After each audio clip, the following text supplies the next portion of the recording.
So hopefully you can see me. I'm hoping everybody can. I'm seeing a black screen, but I know that Arnett is on, Susan's on, and I'm actually on. But for some reason, let's take a step back,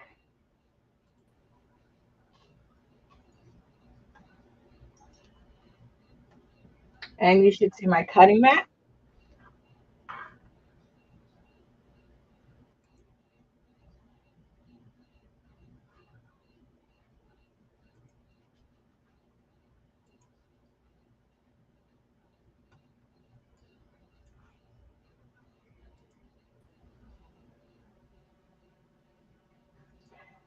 So hopefully you can hear me if you can't see me. So let me just make sure that I'm on here. So just give me 2 seconds. I don't know why. Everything was perfect. I promise you.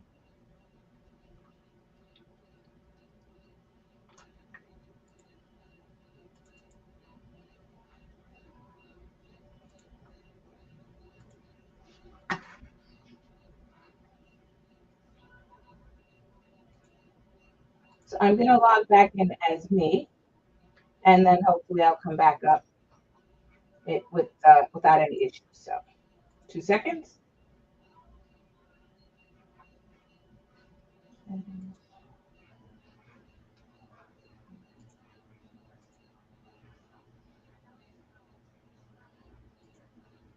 So now you can see me. So you can see me over here. So let's just there we go. So we did. I guess we did so well the last couple of nights where the tech cooperated. So tonight the tech decided I'm not going to cooperate until last night. So thanks again for joining me. Hi, Miss Whitney. Hi, Susan. Hi, Arnetta. Thank you. I'm going to keep an eye because it's saying that my resources are low. So I will keep an eye for the sound not cutting out.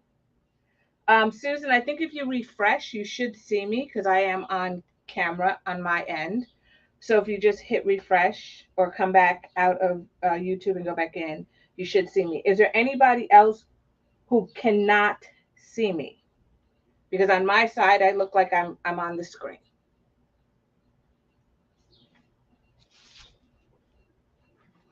So Arnetta, you can't see me. So equally, if you come back out and go back into YouTube, I left my phone inside, so I can't check.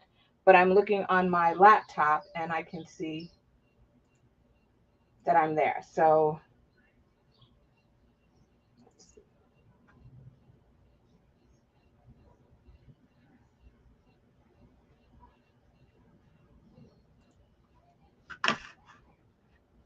and I'm just going to double check on this side just to make sure.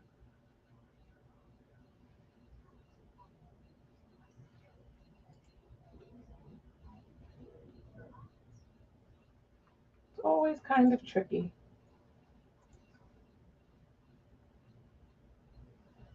So you can't see me in Facebook either.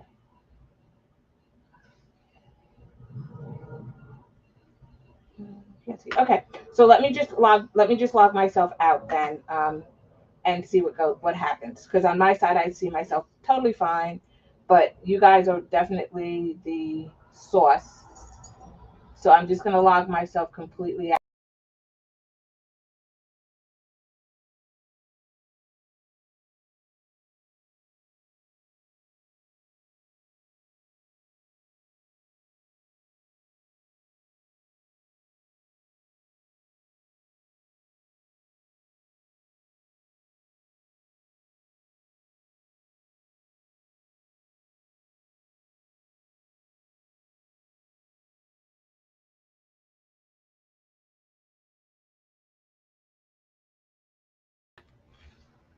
And how did I do now? Am I in?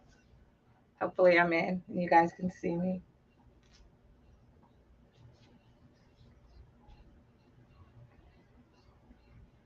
So, hi, Miss Vignette. Yay! Thanks, Susan. Okay, so I logged myself out, and I'm back in. So tonight we're going to be wrapping up the bag. For the last 2 nights, we did a couple of things. The first night I talked about cutting and interfacing. Last night we actually worked on this piece, right? which is our gusset piece. And then we also worked on our strap piece, and we worked on the little strap connectors here that we attached. So that's what we did last night. Tonight we're going to do the internal pocket, which should be very simple. We're going to go do two of those, and which would be these guys, right? We're going to do two of those, and then we're going to attach that to our lining piece. And once we attach it to the lining piece, we're then going to attach the lining to the exterior, and then the exterior pieces to the bag. So once we get all of that done, we'll then add our straps, and our bag will be complete. So once again, a couple of things I want to mention. So I'm just going to if you're doing the lining, if you're doing the pocket pieces, what Nancy did, and is she actually cut it out, and I'll just say this again. Oh, I don't know, I didn't interface that one. Okay. I'll have one pocket not interfaced. But she cut a circle like this, and then what she did is she folded it in half to then make her pocket. So she eliminated the waterproof canvas pieces that are in the pattern, and that's to help her reduce the bulk. Once again, if you do not think that your machine can handle, this foam and the thickness, you can leave out either the foam and or the Decoville light.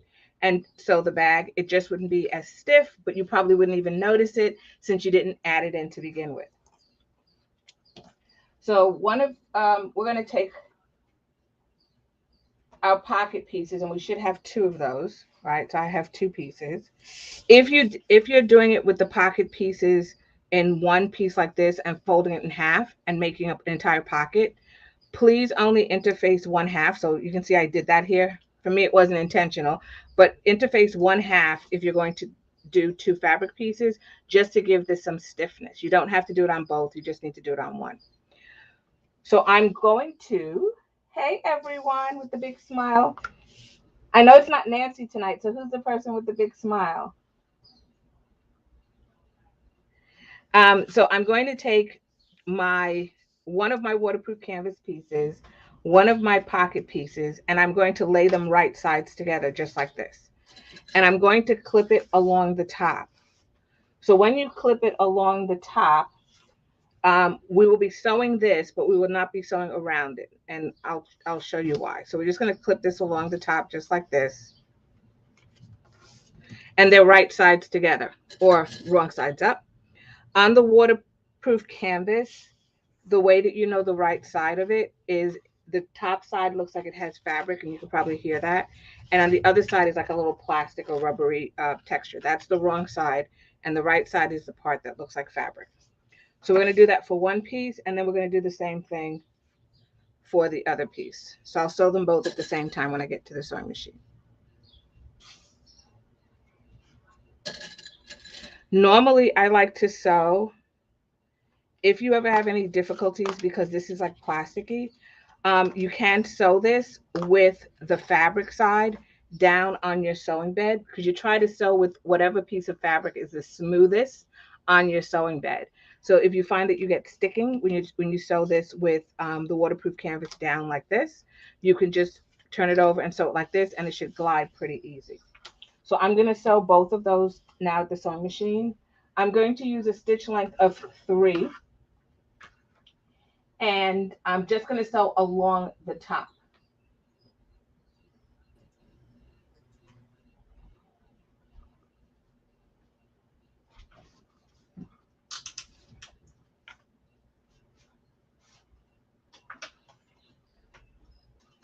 It will be a 1/4 inch seam allowance, and I have both of them here. It will be a 1/4 inch seam allowance, and like I mentioned, the edge of my presser foot, or normally the edge of a standard presser foot, not a zipper foot, just a regular foot that comes with your machine, is usually about a 1/4 inch. So I'm just sewing along the straight edge. I will backpack at the beginning and the end.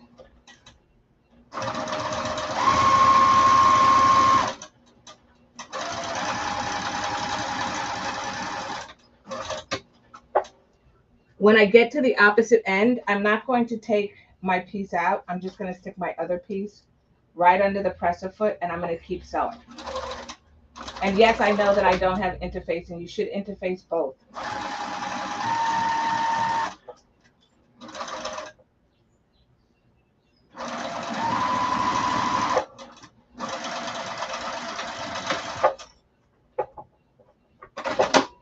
Okay.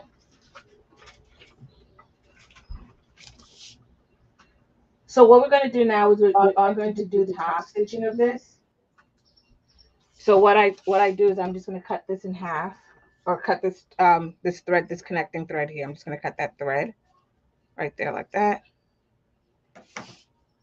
I'm going to open it up so that it's right side, and I'm pushing this and making a seam. You can iron it once you flip it.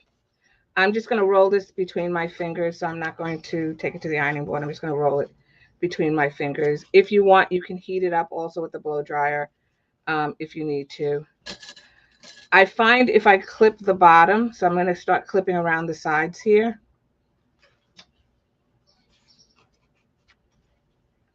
And if I clip those and then go back and roll it, it also works equally as well.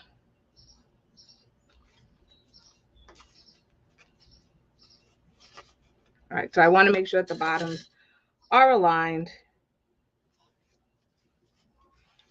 And then when I press it or roll it between my fingers, I'm going to add some clips just to kind of compress it a little bit. But once again, you can come in with your iron and iron it on the side. Just don't let your iron rest too long, because you don't want to melt that plastic that's on the waterproof canvas to your material. So we need a weather check. How did everybody do today with the weather? Still a little warm today, but not as bad as yesterday here. Nancy, I hope it got at least a degree or two cooler by you. Susan has the perfect weather. She's got the 70-degree weather.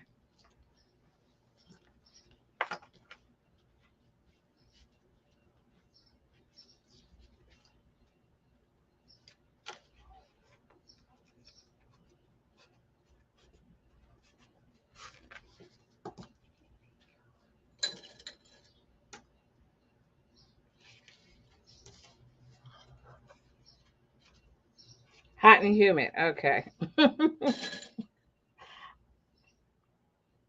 Not as humid today. All right. Yeah, I can do Annette, I can do the hot a little bit. But I can't do the humid.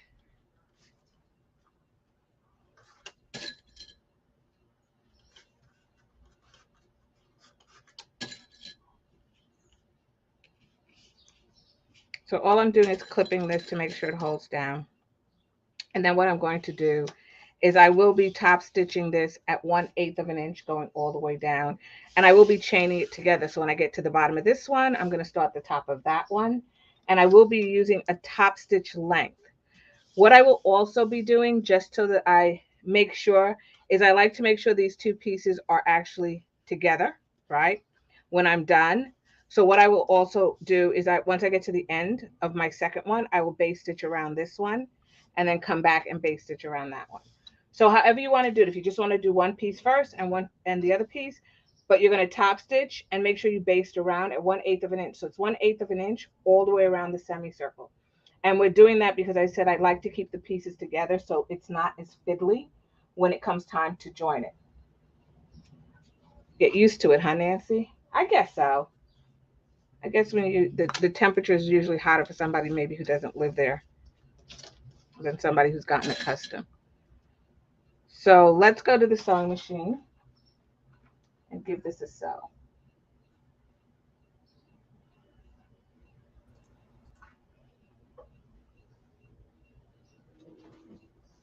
So like I said, I'm going to sew a stitch length between a 4 and a 4.5. And I'm sorry, yeah, 4 and a 4.5. And then a seam allowance of 1/8 of an inch. And 1/8 of an inch for me is on the inside of my presser foot. There is a 1/8 inch foot, but I use the standard foot for everything.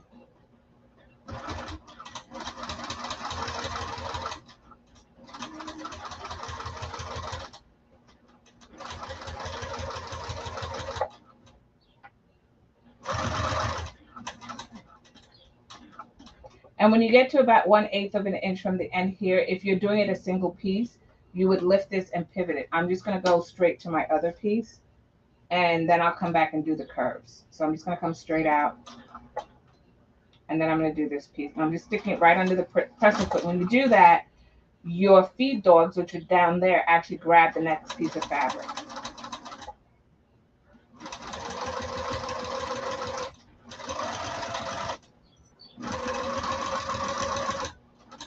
And then when you get to about 1/8 of an inch from this side, from the bottom over here, I'm going to pivot. So it's still attached to the other side, which is fine. I'm going to lift this. I'm going to pivot. And then I'm going to do 1/8 of an inch. I'm going to cut this other piece off right now and just focus on this one piece.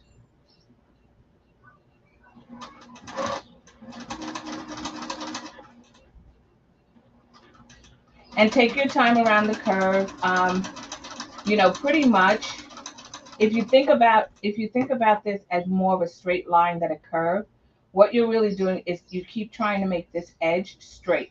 So you keep trying to make it go in and straight with the inside edge. And if you do it slowly, you can get it done. It does take some practice.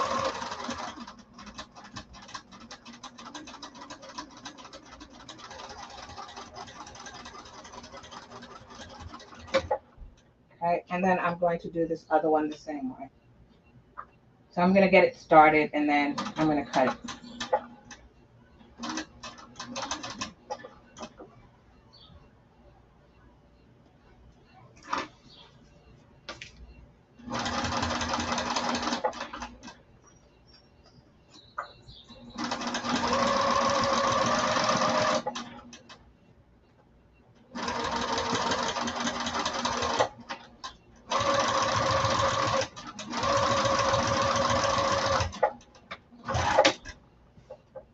Okay, and then we're done. So now what we're going to do is we're going to place this on our lining piece.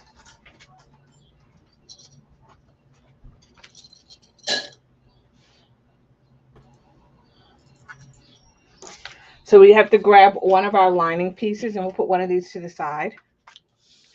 And we're going to align this with the bottom edge. So if you cut it straight, it's pretty, it's pretty okay, and you shouldn't have any issues. If you didn't cut it straight and you have a little overhang, then just rotate it around until you get it about where you think it should be, and it's aligning with this bottom piece down here. So it should be aligning. So it should be half the circle. It is going to be a little bit shorter than half because remember we put a seam here. So we took off about 1/2 inch. So it's about 1/2 inch lower than approximately the center. So I'm going to clip the sides, and then I'm going to clip in the middle center.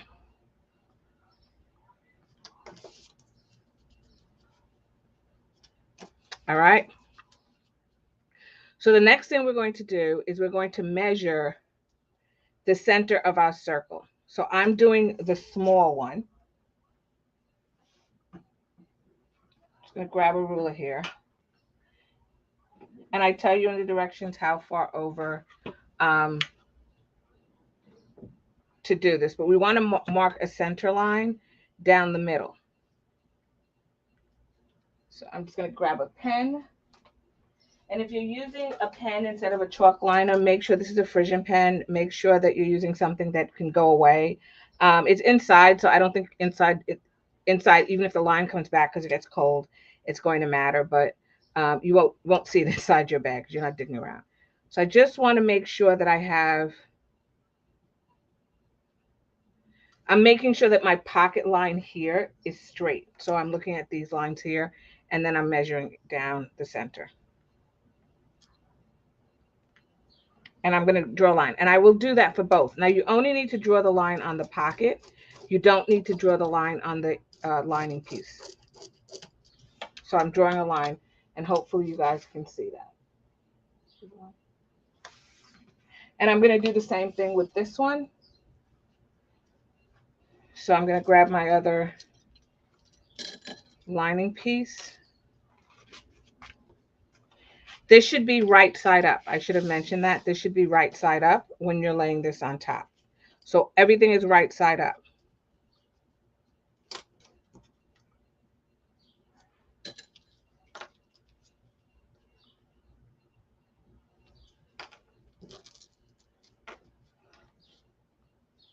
I'm just double checking that basically my horizon line over here is even.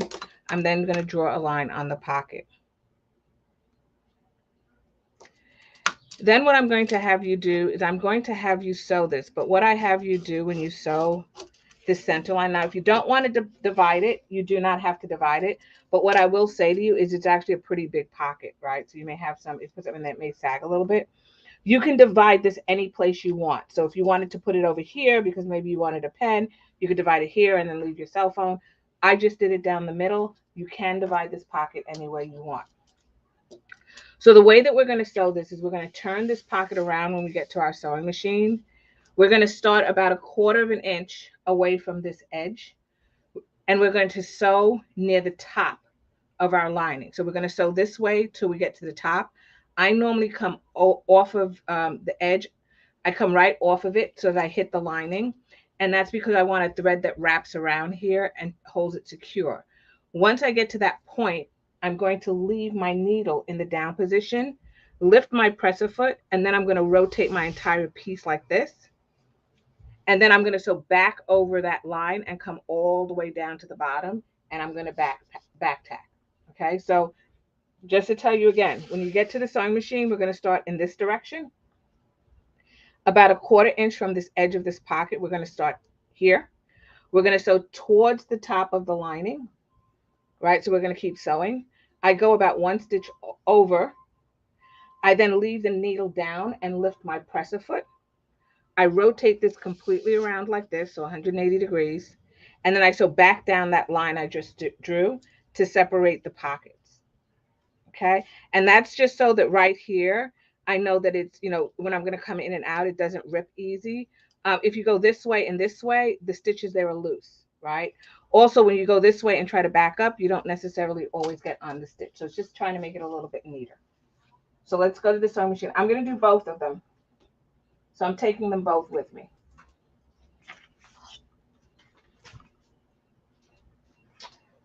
This is going to be a stitch length of 3.0. So we want to type stitch length in here.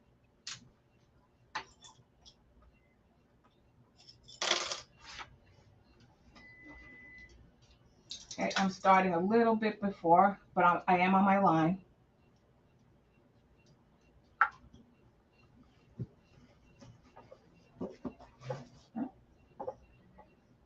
Stitch length of 3, stitch on that line. I'm right there, so I'm still on my pocket. When I go one more stitch, I will be over my pocket. If you think that you're going to go over too much, turn your stitch length down to like a 2 or a 1 and take that single stitch so that it's off. I just went one more time. And then do the stitch and then change it back to a 3. So I'm going to go back over this line and then, let's see. So you should really only go once over it. I press my presser foot, so I went twice.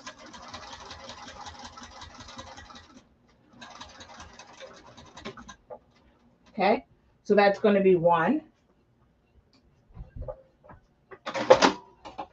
And just to make sure that this is attached to my lining piece, I'm just going to I'm not going to change the stitch length. I'm just going to go 1/8 of an inch all the way around. So I'm just connecting all this pieces as well.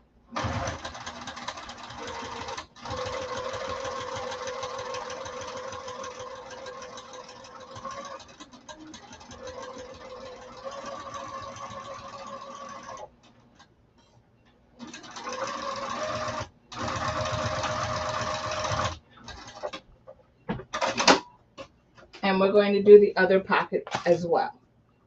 So grab your other pocket.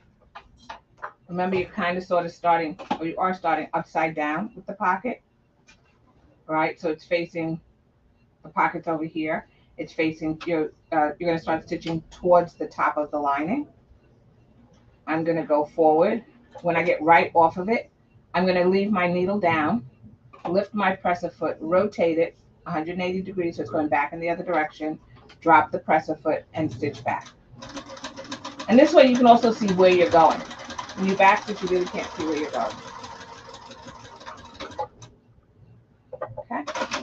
And then I'm going to just stitch around this at 1/8 of an inch just to lock the two pieces together.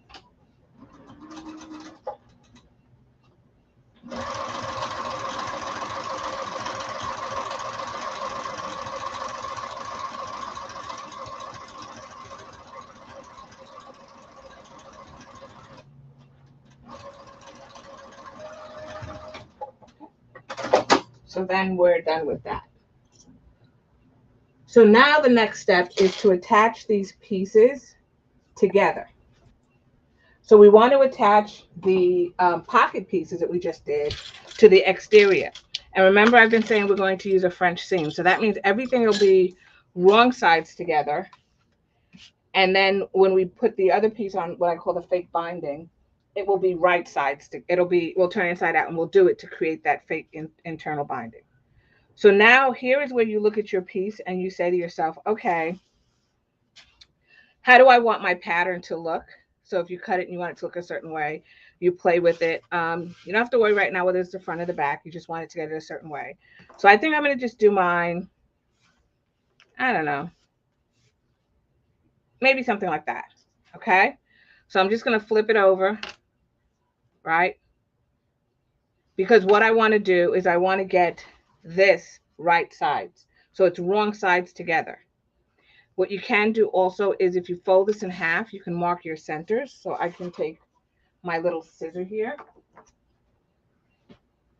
and put a snip and fold it in half here and put a little snip. You can also use a little mark. Make sure you mark it on the wrong side, but I have those little snips. And I could do the same thing with this and make a little snip. So if you want to make sure that it's coming out in the right place. I'm not going to worry about it too much, but that's what you would do. You'd mark your center here and here. You'd know, and then you'd know based on this where to lay it down so that your pattern is straight. Okay. So now I have my pockets. These are wrong sides together, so the right side should be facing out. I'm going to clip them in place. I'm going to start on the side first. Okay. So there was still something else happening. And then I'm going to clip the top and the bottom. Make sure you get them. And you may have to push it like down a little bit. I don't know if you can see me, like, but I'm pushing it down just a little bit just to make sure these two match. And that's because when I cut them, I didn't get them, you know, I mean, I've gotten them exactly the same or actually circular. And then I'm going to do this and make sure they match. Okay, so we don't want to leave anything behind. And then once I've done the top, the bottom, and the sides, I can then put a couple of clips around. Once again, we're going to stitch these together at 1/8 of an inch. Like I said, I like doing that because I like that all the pieces are together individually before I start putting them together as a whole project. If you're comfortable and you don't want to have to do all the base stitching, you don't have to do it. But I promise you, if something shifts, you're going to be very upset with yourself if you go back and look and there's a hole in your project because something got folded in. Okay. So as you can see, I'm putting a lot of clips in here. So do as many as you think makes you feel comfortable. So I've done that. Set that to the side. I'm going to get my other piece and I'm going to do the same thing. So I'm going to get this other piece, look at it, decide how you want it to be, you know, play around with it. I'm not going to really worry about it. Just going to flip it over, lay this on here. If you want to make sure that it's totally centered with the way that you have it laid out, once again, fold it in half, mark it on either side. Do the same with this, mark it on either side, and then lay it centered. But they should be wrong sides together, not right sides together. And you'll see why. And then you're going to clip them. I clip the sides first. So I normally do sides or I do the top and the bottom first. It depends. But I always do those first before I start clipping around. I'm going to clip here.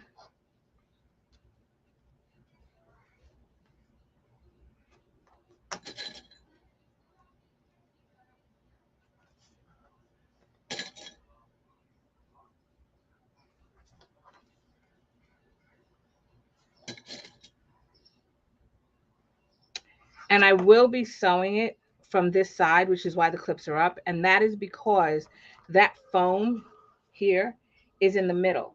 So if I turn it down like this and I stitch, I actually have to push down to make sure that I catch that edge. When I do it like this, I know that it's totally flat. So that's why I'm doing it from this side. So my clips are facing in the right direction and the puffy part that's under there is up, not down. When I put the bag together, I'm going to be doing the same thing. I'm going to make sure that I'm stitching around with that flat side against my sewing bed.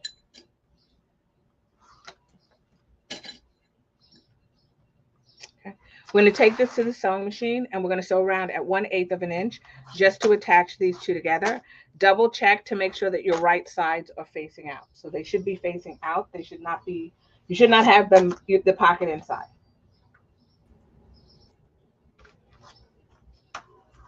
So I'll do these also at the same time, just like I've been doing the other pieces.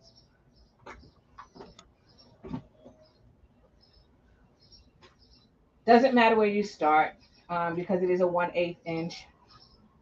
You can, I'm going to turn my stitch length to the longest one only because I want it to be quick. I don't want it to be a standard stitch. And so I'm using a basting stitch at 1/8 of an inch.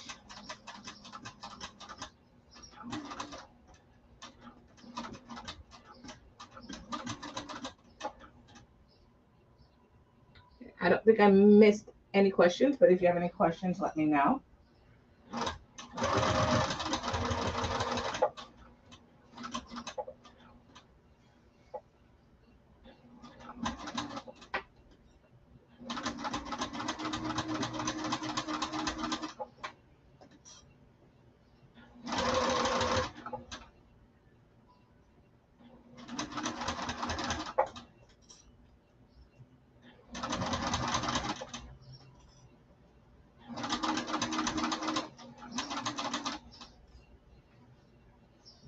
And I am holding my piece up, so I'm holding it up to keep it flat.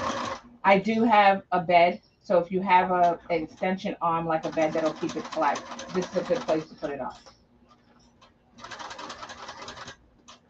I know not everybody has one of those. Some machines come with it. This machine came with it.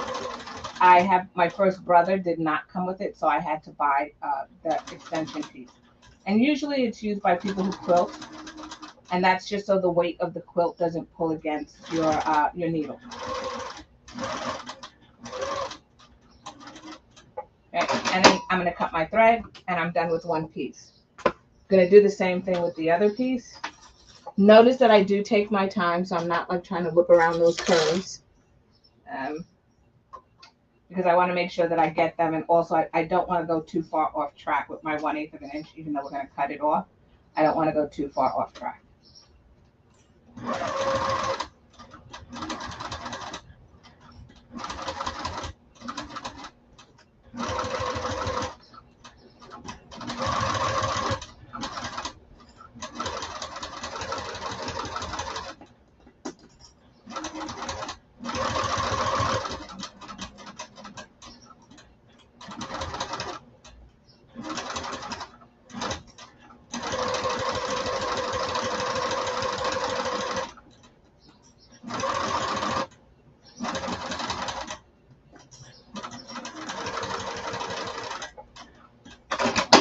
Okay, so now I've done both of them and we're ready to put the bag together.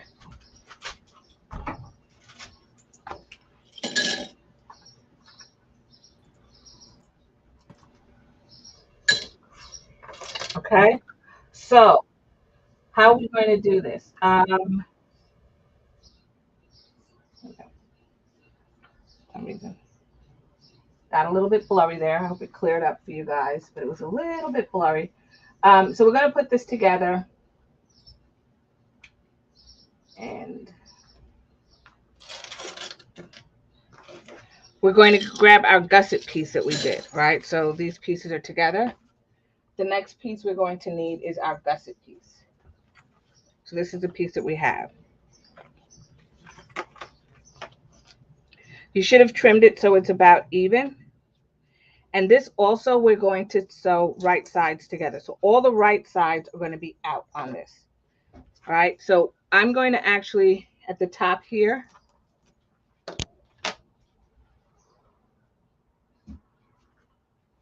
and I think I froze.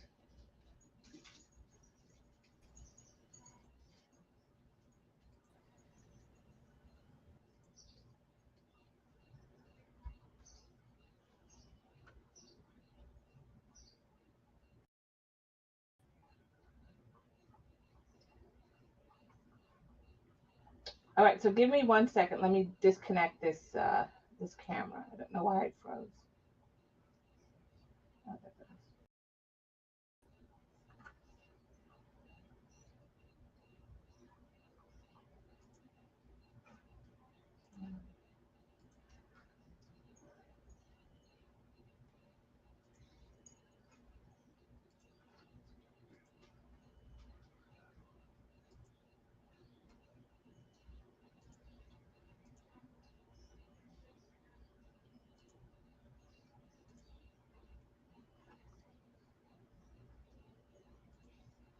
Okay, please let me know if you can see my camera. It should have come back on.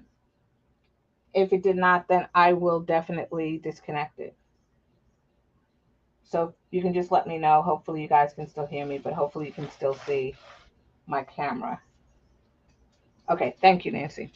All right, so I'm gonna fold this in half at the top, and I'm just gonna take a little nick here, and I'm gonna do the same at the side and take a little nick. So I'm folding it in half because I'm matching, I'm a little off, match these two side seams here. And I was a little bit off, so it's a good thing I checked it. And you're going to take a nick or draw a mark for your center at the top. And the same thing on this side. You're going to match them up. Take a little snip or draw a little mark, whatever you're comfortable with, at the top. And then once you've done that, you're going to do the same thing at the bottom. We're going to need these center marks because we're going to need to make sure that we line up our front and back and that they're even, that they're actually the same, situated the same way. Okay. So I marked the top here and the bottom on the lining, and I marked the top here and the bottom. Oh, I didn't do it on this one, so let's do it on this one.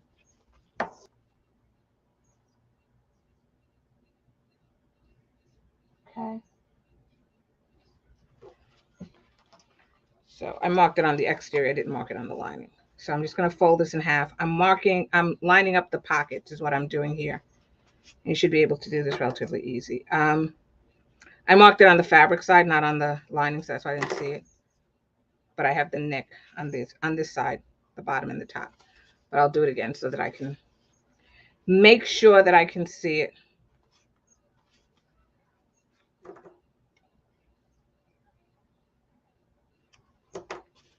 And readjust it and do the same thing here. So you can squish it, you know, it's kind of squishy. So you'll have to really like squish it. The center here, by the way, should be where you sewed that seam. But just in case it's off, you know, you can mark it. But it should be really where that seam line is your center. Okay. So now what we're going to do is I'm going to align the bottom center here, the bottom center of the gusset with the bottom of this piece, of the pocket piece. Now you want to make sure the pocket is facing this way down when you flip it over, right? Because it's going to line up with the bottom here. This center mark should match the center mark. And notice it's right side up, right? So it's, I know you're probably going, what is she doing? Don't worry about it. You're gonna see. So this is how we're gonna do the French seam. So I'm gonna put a clip there. I'm then gonna go to the top, because remember I said I always do the bottom, top, and then the sides, or the sides and the top. I always do it in a certain order. And I'm going to align these center marks that I cut at the top. And by doing that, you also know that your pocket is situated straight, right? You don't want your pocket to be crooked. And the only way to know that it's straight is by doing those center marks. If you didn't do that and you just put it on and then you started sewing, your pocket could be twisted. But the center marks will definitely help you. I then take this center mark and I line it up with that seam over there. So it's pretty much laying the two, the pocket seam and the side seam together. And then I do the same on this side. So I line them up just like that, and I clip it. I'm gonna turn my clips around. Now, when I sew this, I will be sewing it this way, right? I will be pushing this down as I sew around, but it's gonna be flat against the bed. You can sew it this way if you want, but I promise you it will be more challenging. Okay. So now that I've done that clipping, there's still more to do. So I'm going to clip this all the way around. So flatten or push this down, right? So you can flatten this as flat as you can get it to clip it. All right. You may have to tweak it just a tad to get like some of the folds, but you'll get it. If you flatten it, it makes it so much easier to do.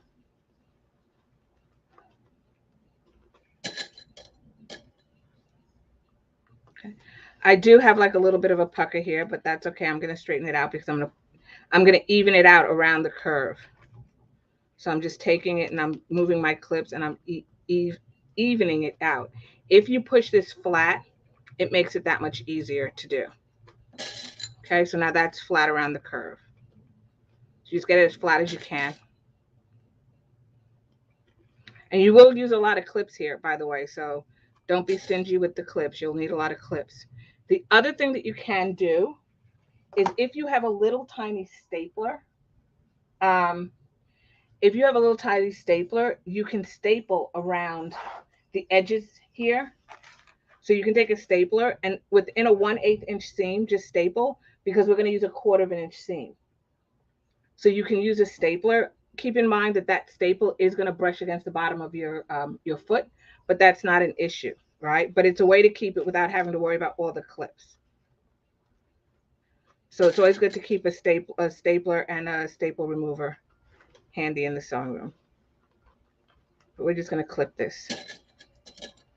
What I do also sometimes is I will add double-sided tape all the way around. This piece here, I'll just add a piece going around like this, the 1/8 inch tape, because the sticky actually helps to keep it together as well. So I'm just gonna ease this in. This is probably gonna be the most challenging part of it. And I think I used every clip up. Yeah, laughing at Nancy.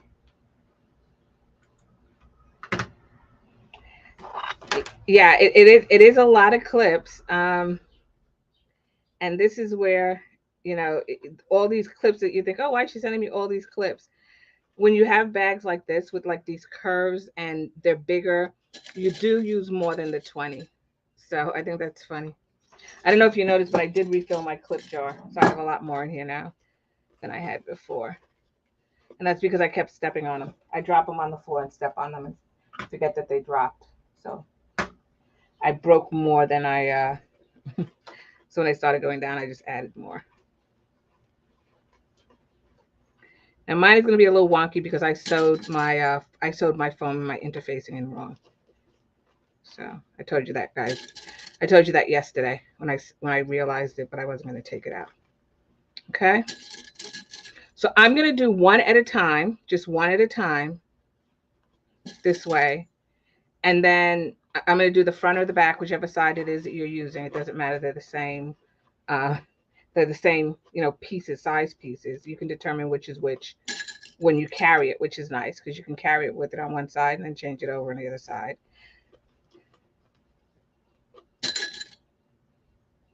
So I'm just clipping along here.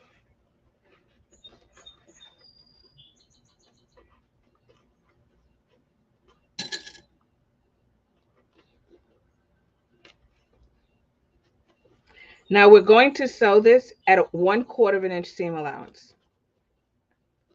So it's going to be a pretty big seam we're taking in. And remember I said when you did the foam, there was a reason why I had to double the width of the seam allowance. And that's because we're going to stitch this in at 1/4 of an inch.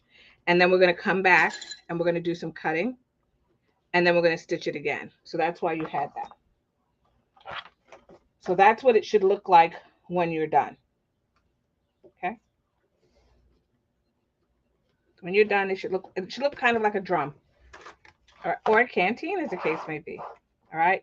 Double check. So I'm checking like my side over here to make sure it lines up on the side here and here. I can see the center. I'm okay with the way it looks. And then I'm going to go to the sewing machine. Once again, I'm going to stitch with it down this way.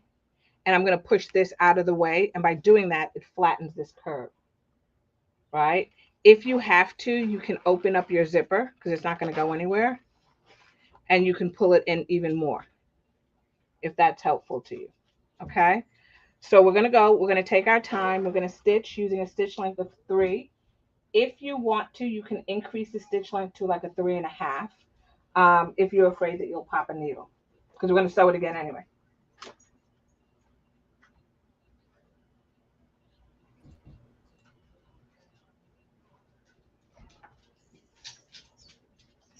Okay. It doesn't really matter where you start. So I'm just doing some fine little adjustments here, but it is at a 1/4 inch seam allowance. Just pick apart a spot. Take your time, stitch around, and it is the full amount. So see if I can do this without knocking my camera out of whack. So this, like I said, this will be tricky. I'm going to start at the top, I think, only because it's easier. And then I'll just go around from the top. So just find a good spot to start with. And my top is actually this spot.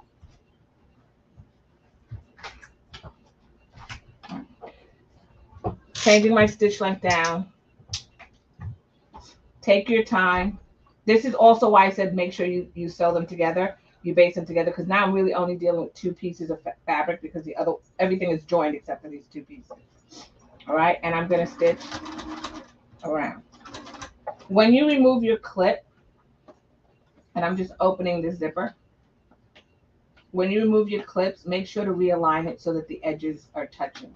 Because sometimes when you remove the clip, it shifts a little bit. So you want to make sure that the edges are still touching. Notice that I am folding this, but the reason I'm folding it is because I don't want the pieces to move. I want them to stay exactly where they are. It's not going to create a fold. It's just going to keep it flat, right? But like I said, take your time when you do this, going around the edge. Yes, it is challenging. This is not something also I recommend that if it's late at night and you're just starting your bag, maybe you want to leave this part till the morning, till you're fresh, and not, finish it up at night if you're feeling tired. Sometimes when you make a bag, there's certain parts of the bag that you go, I'm not going to do that now. I'm going to wait till the morning. Like cutting. You have to cut something. Normally you wait till the morning when you're fresh, or a time of day when you're fresh. So I'm just easing this in ever so slightly. Notice I am taking my time. I'm not trying to race through this. I do need to readjust every so often to make sure I'm still on track.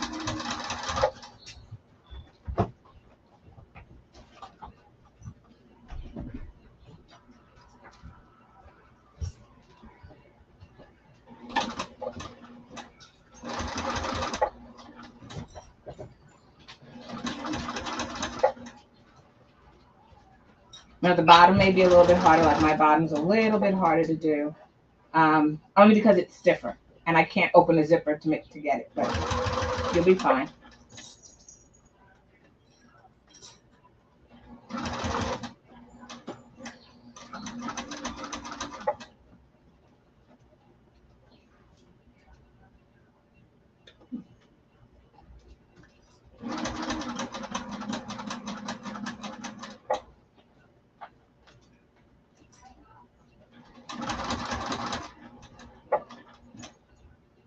And honestly, it should be running along your foam edge. The same way like when we did the zipper, I said, oh, when you do this, it should be running along the foam. The zipper foot, the presser foot should be running along the foam. So it should be running along that foam edge as well.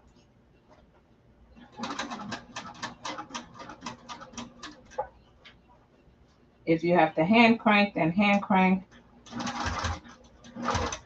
But like I said, all of the interfacing is out. Really, the bulk is going to be the layers of fabric and waterproof canvas.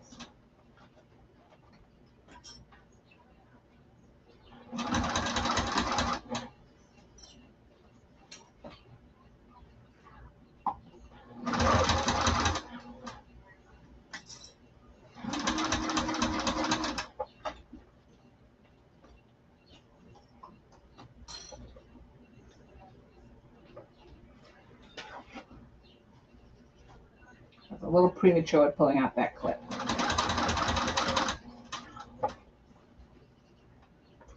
And you see, because I opened up the zipper, I have more wiggle room and play room over here at the top than I had on the other side. At the bottom, I mean, because the bottom doesn't have it. Okay. So just like that, we're done. Check to make sure you caught all of your seams. So you're going to check the inside, make sure you caught all of your seams. I felt around, I did. Okay. And that's what it's going to look like. So I felt around in here, make sure that I caught all of the seams. All right, so now it's like pretty ugly, but that's okay. We're gonna even this up and we're gonna do something. So now that we've done that one side, right, and that's our pocket, it's right side up. I'm going to take this and do the same thing, right? So I line up the bottom. What helped me was using a stiletto. Yes. I normally, I don't know if you've seen me. So Nancy said she hand cranked and then she also used a stiletto. Normally when I'm pointing at something for you guys and I'm saying, oh, look at this. I don't know where my tool is.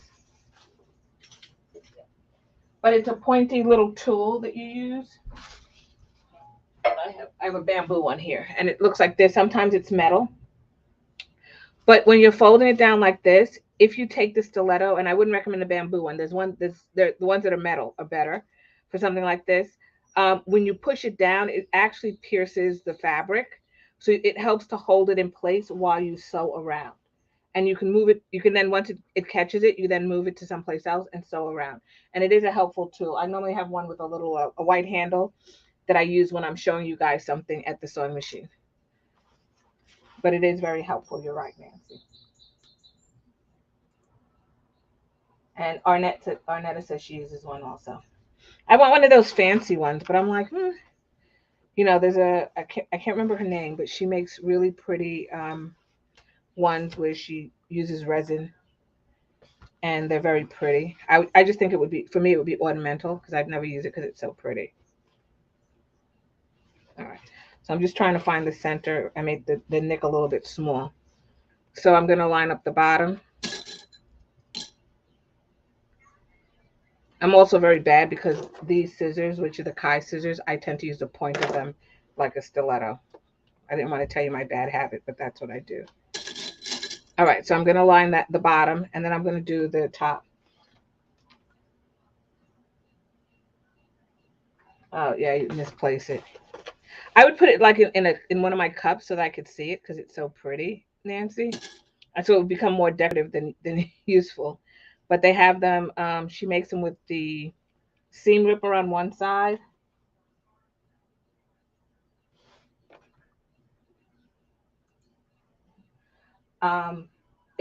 She makes it with the seam ripper on one side and the stiletto on the other, the lady I'm thinking about. So Susan says she's using a walking foot. And it's a drop easier, but the foot is wide.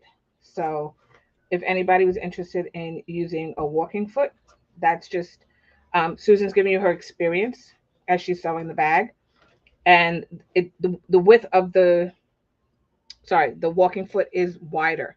So instead of being this, it's wider by like maybe an 1/8 of an inch or so, 1/16 of an inch.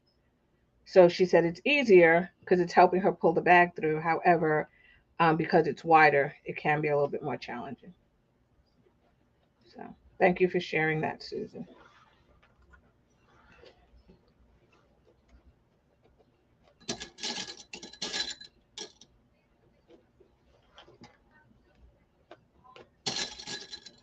You know, what's nice about these kits too is that, you know, you're using the fabric, if you want to, using the fabric that you're given.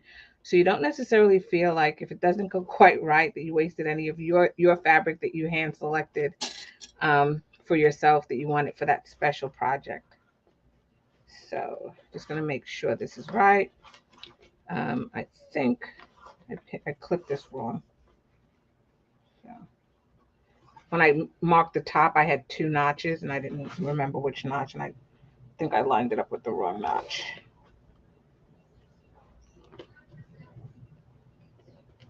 And all I'm going to do here, because I do have a lot of here, I'm just going to pull this outside piece. And if you pull it, it'll lay, you just lay it flat. And then you just go ahead and clip it. So it'll pull in some of that.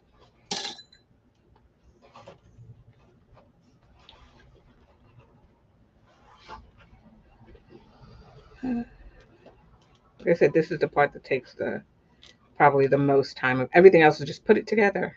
This is the part that you want to make sure you get actually. You do a good job at.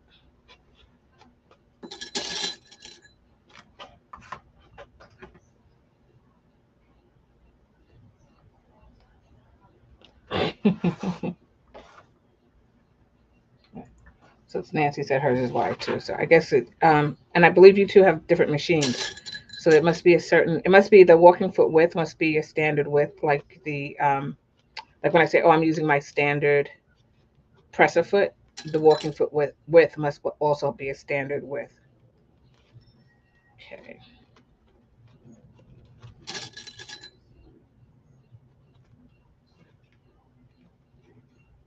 Do a little bit of adjustment on this side because for some reason, I think I marked my top and my bottom wrong.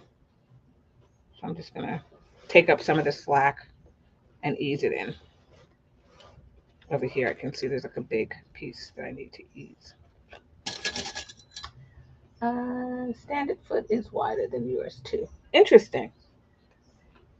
So that one side, Susan, is not about a quarter of an inch. It's a baby lock. Okay. Interesting. Because I had a brother and it was the same width. I had a brother and I had a Viking, and their feet were the same width as the Juki. So I thought they were all the same. When I used the foot and I measured it to see they were all the same width. Because a lot of bag patterns will say use a seam allowance that's, 3/8 of an inch wide. And it was always a little bit bigger than the width of the foot. And she said it might be, but other side is equal size. Okay. All right. Gotcha.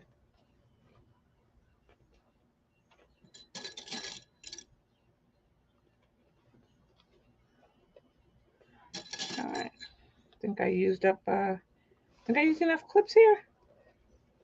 A couple, 2, 3, 400 clips. Oh, I forgot to do this piece. Okay. Easy enough. And once again, I'm going to take it back to the sewing machine. I'm going to take my time. I'm going to sew around my little drum piece here. Right. And I'm just going to sew right around this piece over here. But you can see it like stands up by itself, but you'll see. And I'm just going to make sure that I ease everything in the way it should be eased in. This little piece here is not making me happy, and I'm trying to figure out why. And I think that's why. All right. It's like, why isn't it working? And that's because my side seams don't match. Now it should work. Good. Okay. Couldn't imagine why it wasn't working, but it's because of the side seam.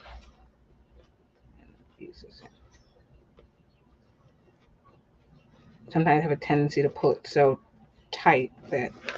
And the other thing is when you fold it down like this and you push it down, it splays like this, the bottom. So it does come out, at the bottom. Okay, so we're going to sew around that using a quarter of an inch seam allowance, the same way we did before.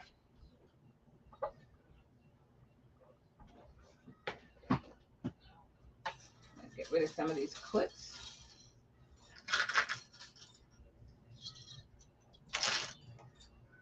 And we're going to sew around that quarter of an inch. It's the same stitch length, so we don't have to change that.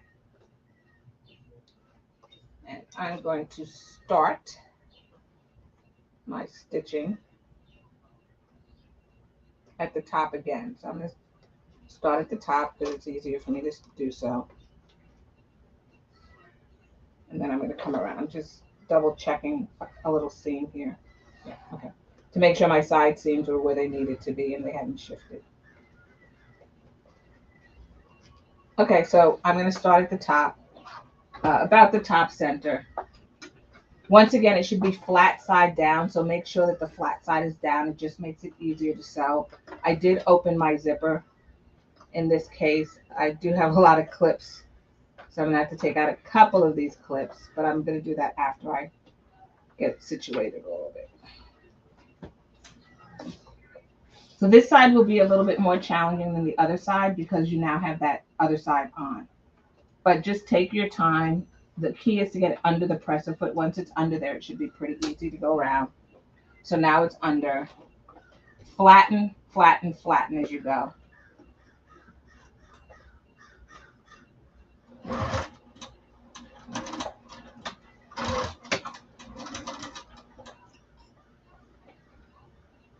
And in this case, honestly, there's no such thing as too many clips. So use as many as you need to get it done. So at the top, I used a lot. At the bottom, I didn't use as many. But use as many as you need to get this done.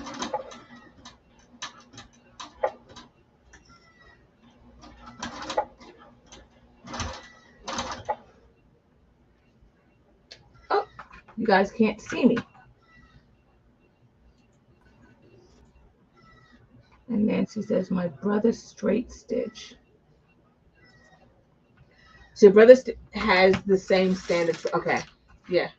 I thought they were standard. I guess it definitely depends, but the design may be different, right? So the design of the foot may be different. Like I may have two chunky pieces and somebody else may have one narrow piece, or so the design may be a little bit different with the foot.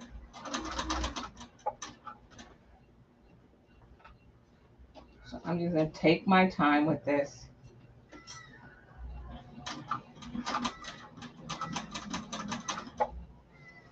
And make sure that I get both layers of material. And like Nancy said, she hand cranked some. If you're afraid that, that the sewing machine can't do it, definitely hand crank. Leave out interfacing if you don't want to use the interface. So try it on scrap before you actually try it on this material if you want.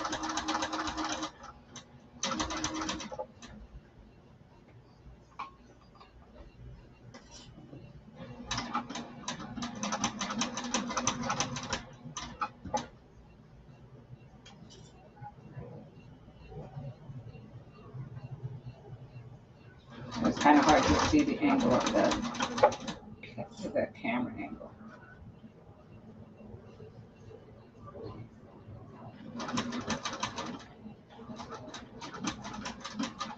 Please don't sew through your fingers. Make sure to move them out of the way.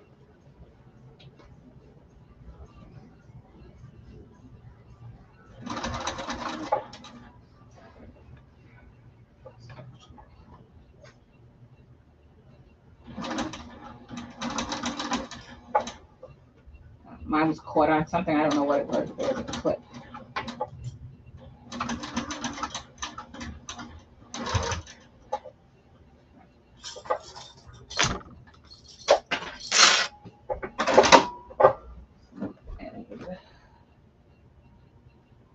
I broke my thread. Almost there. So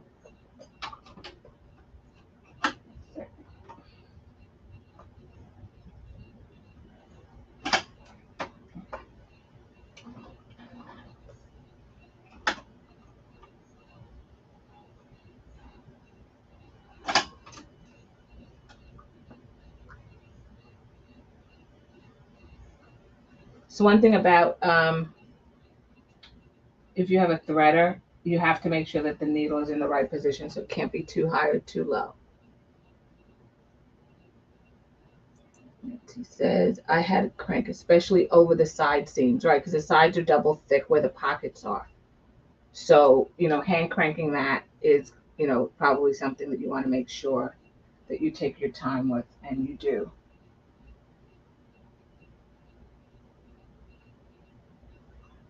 Just want to tighten this camera.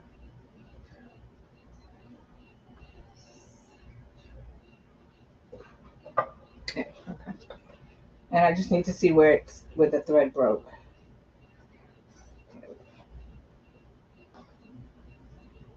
My thread broke while I was stitching. So I'm just going to pick up there.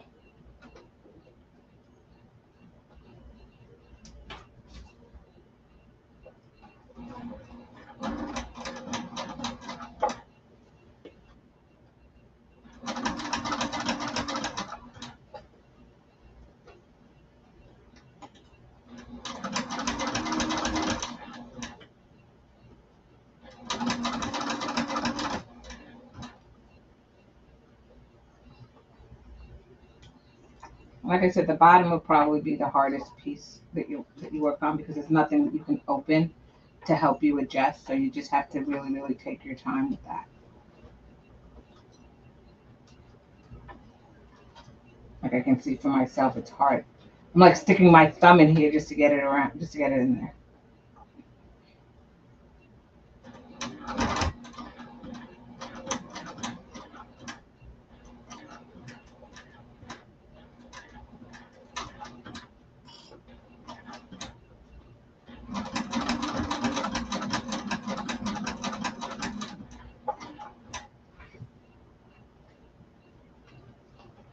But make sure you flatten it. Just flatten it down as you go around.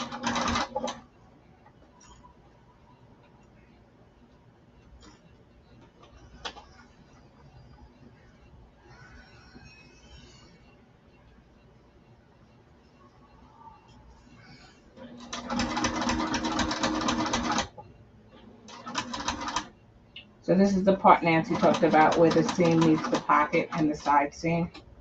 Move your hardware out of the way. And, as you go around, I'm just going to make sure that I have this almost there. I have a little bit of an opening here.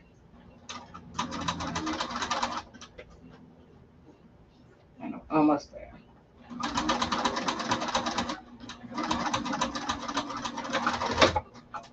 And we're done.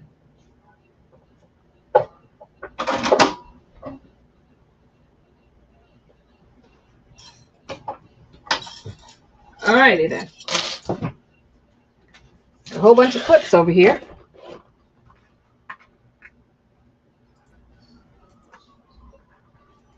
And everything is done. So now you're saying, well, that doesn't look so hot. Because now you have all these raw edges. So this is where the French seam comes in. So you're going to get a pair of scissors and make sure they're sharp scissors.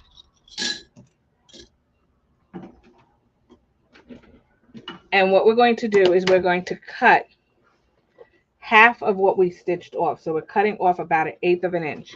And if you look at your bag, it's going to be probably where I had you stitching at that 1/8 of an inch before.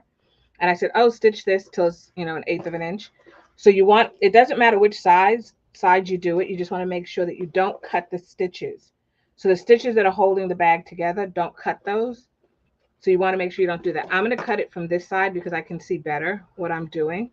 But if it's easier for you to cut from the inside here, you're going to do that. And you're going to do that on both sides, the front and the back. Once again, take your time doing this because you don't want to cut the seam allowance that you just did, the 1/4 of an inch, but you do want to get close to it, right?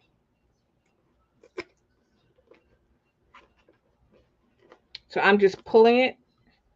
I can see my seam allowance and I'm cutting close to that seam allowance. Right, so it's about 1/8 of an inch you're cutting all the way around. And what happens is when we turn the bag inside out, we're going to stitch it again, which is going to cover up that seam, which is how we get the outside to look finished. So take your time. It is thick. If you're using sharp scissors, move your fingers out the way.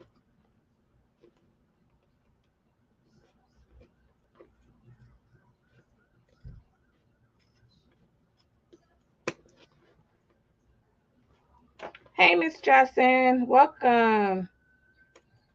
I love it. It's a love-hate relationship with the the French seam, but when it's done, it looks so pretty, and you're like, wow. I like it better than having to bind. So this is just an alternative of binding.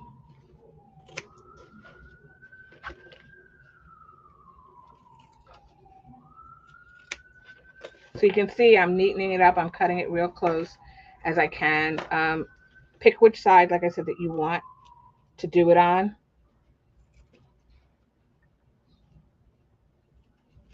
You know, a duck bill, if you've seen duck bill scissors, I don't have any down here, but they're applique scissors. Those are usually also very good to do this with because they have sort of like an angle to them.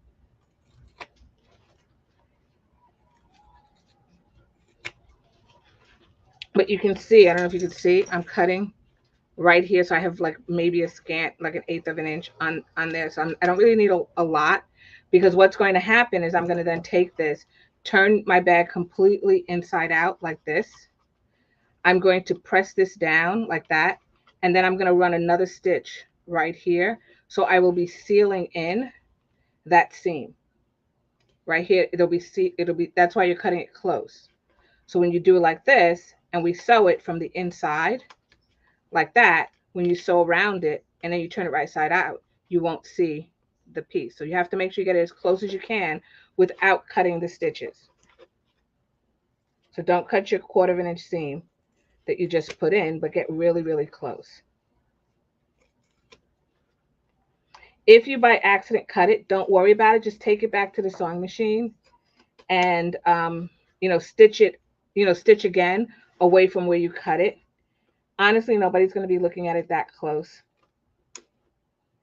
And it is your first bag. So, if you decide you're going to do it again, as you practice, it gets better.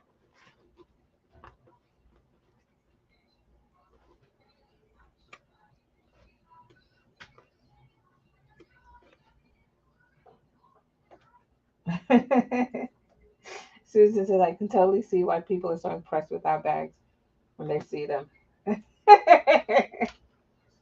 Yeah, it's hard work. And because of that, I always tell people don't undersell yourself. Like don't, people say to you, "Oh, you make a bag for me," and make sure that you give them a good price for the bag and you're not in competition with Walmart and Kmart. You're not. And, I've had people say, "Oh, I could get that at Kmart." I said, "Okay." That's less work for me to focus on. Okay, yeah, you can go ahead. But people want things that are unique and people want things that are different. And you pay for that, along with the skill. You're giving them something that's unique and different.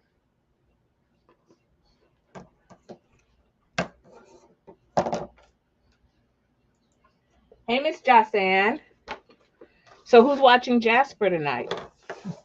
Whose turn is it to watch Jasper?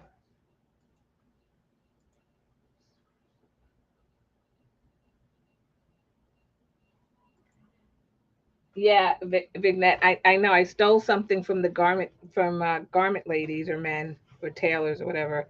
This whole French seam thing, and yeah, doing it on a bag, especially a round bag like this, it's tricky.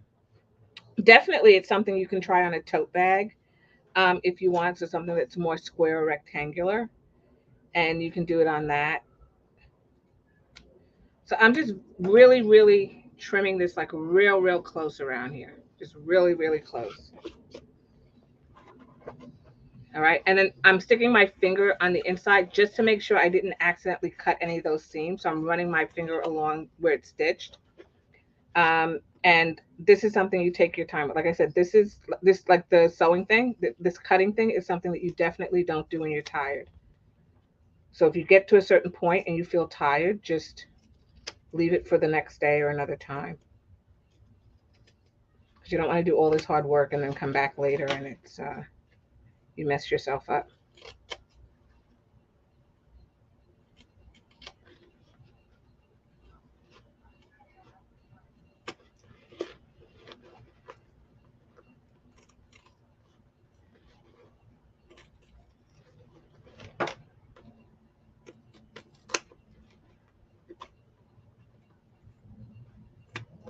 Gotta make sure I have like two seams here and it's in a dark spot. So I have to make sure I don't cut the wrong, to the wrong seam.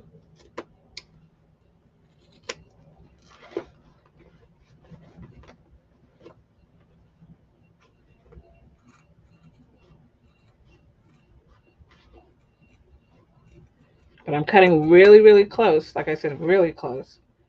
If it's a quarter of an inch, I'm cutting off at least an eighth of an inch, sometimes in some areas a little bit more. I'm really cutting.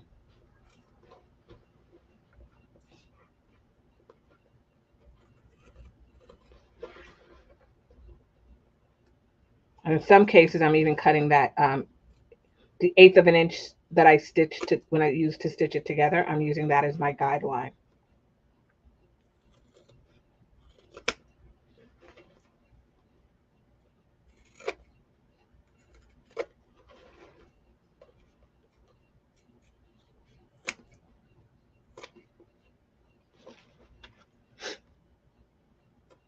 Okay, so once you've done that, and I'm almost done. I'm just trying to neaten it up here a little bit.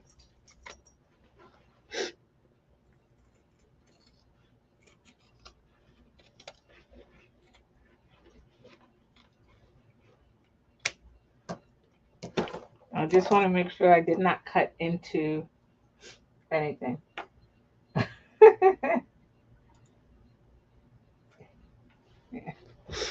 He's not stalking you, Jasan. He's following closely with permission. You're allowing Jasper to follow you around. Susan, breathe. Breathe a little bit. Make sure your scissors are sharp. So that's going to be the key here. Make sure they're sharp. If you're not quite ready to do it tonight, or whenever you're ready to do it, set it aside. Set it aside, and then do it when you're ready. And what you do is just you can see how long it's taking me. Just take your time with it. You can cut a little bit, a little bit now, put it aside, go do something else, and come back. But just cut, half as much, and then look at it and say, okay, is it like round enough for me? And if it's not, then go back and cut a little bit more. Remember, you can always take away more. You can't put it back on. So take your time. That quarter of an inch should give you a good amount of playroom on your piece. I also said that if you wanted to, you can also do a half an inch if it makes it easier. A half an inch is just very hard to sew. So you said, yeah, I sewed mine together with gray thread so that I could see it.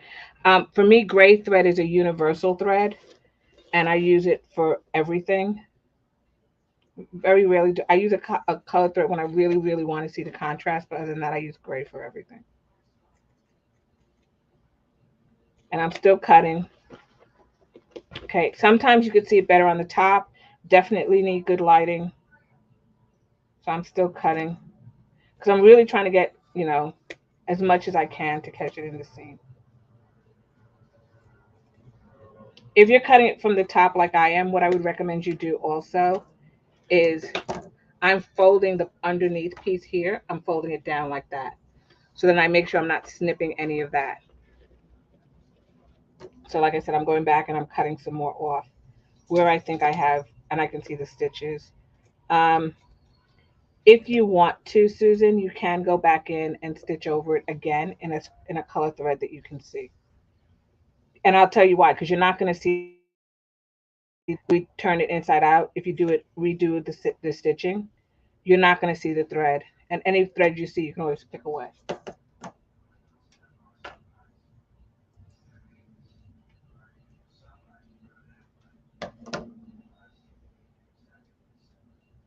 That is correct. So you can use that as a reference. Jocelyn, thank you for that. And that's what I was saying. In some places I'm cutting that, but there's some places where I actually went off. So I wasn't quite an eighth of an inch or a quarter of an inch. But yes, you can use that eighth of an inch seam and just cut right across that eighth of an inch stitch line. And that's a good guide for you. And that's what I'm actually doing on the right side. I'm looking for my eighth of an inch and I'm cutting it off. Once again, I'm folding my bag down. But if you went off a little bit and you can't really see it, it's hard. So, okay, so I think I did a good job on both sides. I'm just going to look on this side as well, make sure everything's good.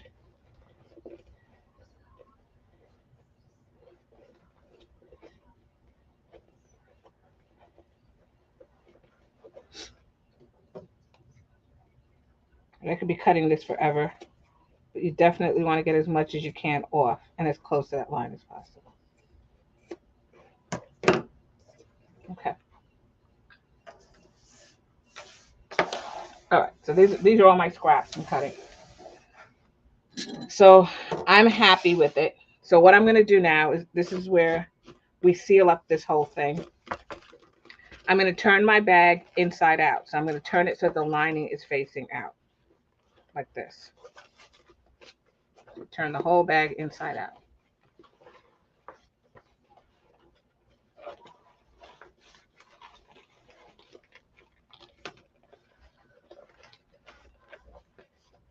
No, we're not birthing it. We're just turning it inside out. And you're going to have to get it all the way inside out, not like part of the way. So all the way inside out. So you can see all the way inside out. So this is where if you want to, you can always take the blow dryer, you know, whatever you need to do, but you turn it all the way inside out like that. Okay. Then what you're going to do is you're going to start anywhere on the bag. I normally start at some places like flat, like over here. And you're going to roll it in your fingers like that.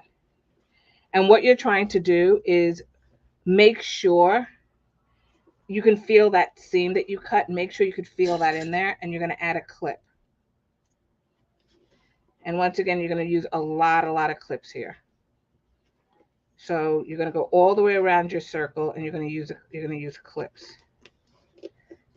But you should be able to feel it. I don't know if you can see it, but that you can feel it right there. It's like right here.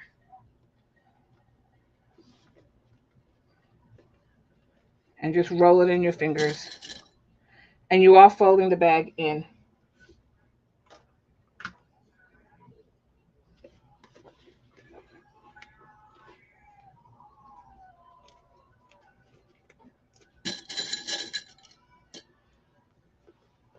Once again, you can always try this with no interfacing if you want. You can try this with 100% cotton, so no waterproof canvas if you want. You know, whatever you think is going to make it, you know, easier for you for the first time to do this.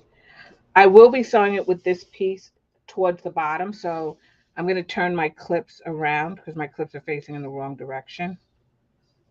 So I'm going to turn my clips in the opposite direction because I'm always going to sew with the flat side down.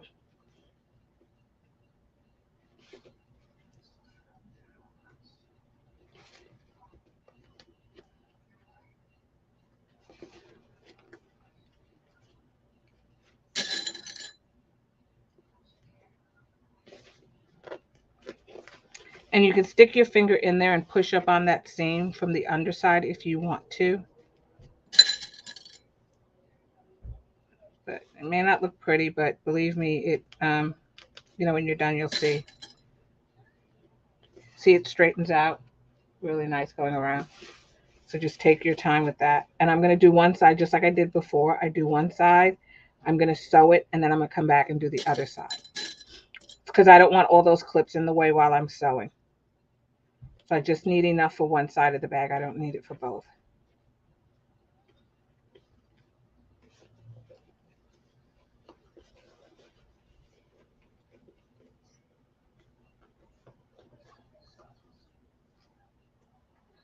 So you're going to use this technique on other bags because I'm terrified with bound seams. Yeah, I bought it, and I want to give it a try. I actually bought a foot for the binding, a binding foot, and I want to give that foot a try to see if it's, you know, if it actually helps because I'm terrified of binding. I can never get it to come out right. I guess that's something that definitely takes tons and tons of practice. And a lot of people who I see when I look to find people who do it, a lot of people that I see do it are usually quilters. So they've done it for a while and they've had plenty of practice.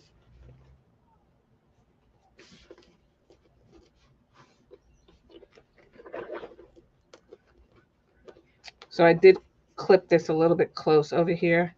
So I just want to make sure that I'm pinching it so that I catch that seam. Like I said, if you do it, you can always turn it right side out again and then just take another stitch, another seam right next to what you did.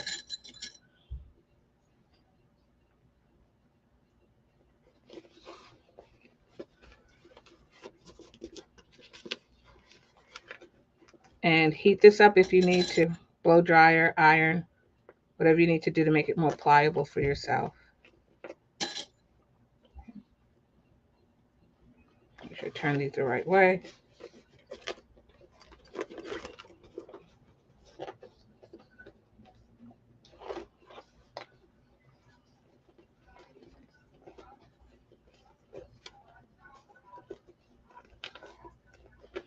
So now you guys are saying, oh, tomorrow will be easy. Tonight would be easy, right? Because we put everything together, but this takes equally as long.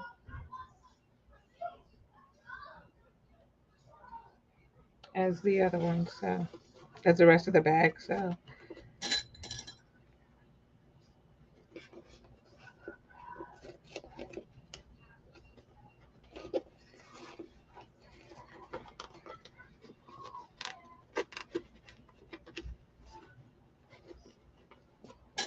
and don't worry about if the inside, if you say, oh my goodness, it's ugly, it's puckered. Nobody sees it. Nobody's looking in your bag. They shouldn't be that close. So if the inside looks puckered, don't fret. By the time you turn it right side out and do everything, nobody's looking inside the bag. But I am trying to straighten, this piece out so that there's no overlap.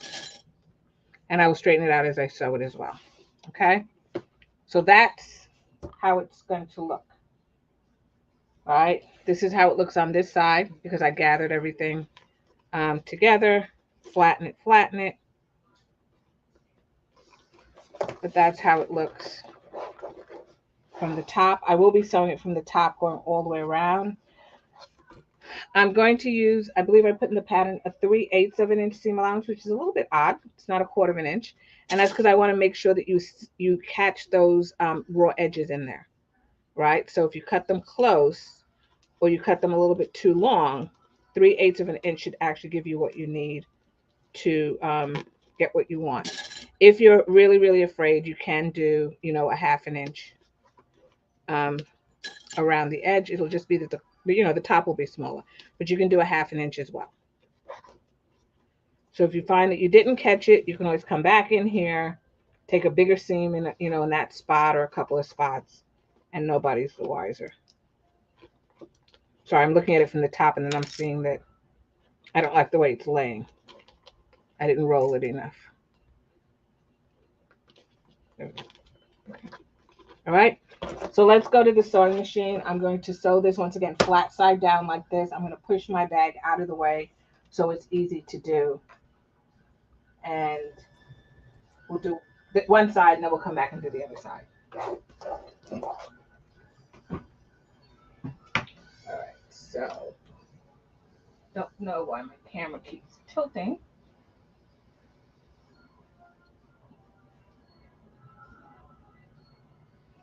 The last time I did this, I actually unscrewed the whole thing. So let's try not to do that.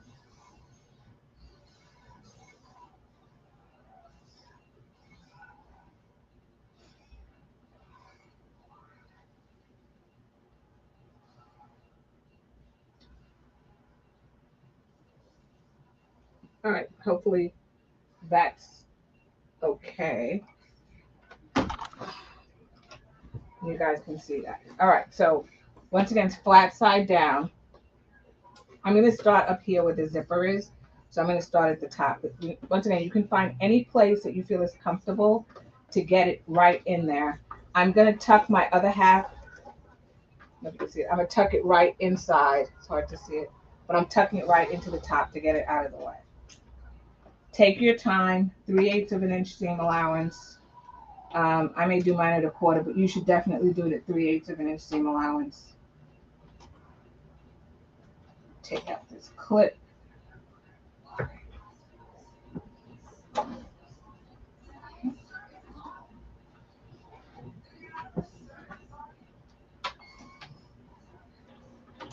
And I'm going to back stitch forward and backwards just a couple of stitches. turn your stitch length down to like a 3.5 maybe, a 3 or a 3.5, whatever you think won't break your needle. Um, so, and then we're gonna stitch around.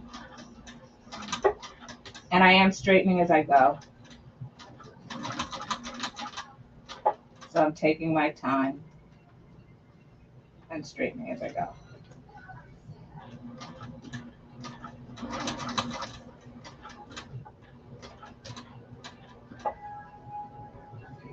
And I apologize if my hand is in the way.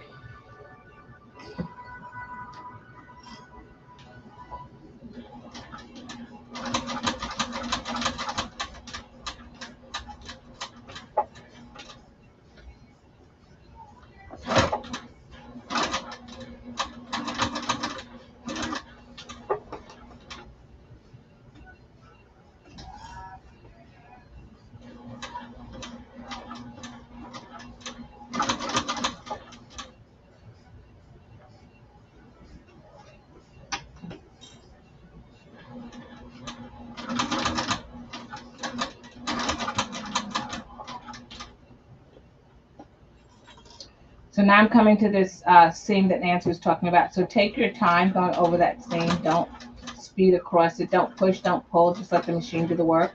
If you have to hand crank, then hand crank it. But that's that side seam that Nancy was talking about earlier.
I don't know if you heard my needle, but it just bent in the wrong way. So I'm gonna try to finish this out, and then with the next time I go around the other side, I'm gonna change out my needle. I find that if it bends ever so slightly, I then have problems because we talked about the opening and that there's an actual plate for this machine where that opening is wider and it's meant for thicker fabric.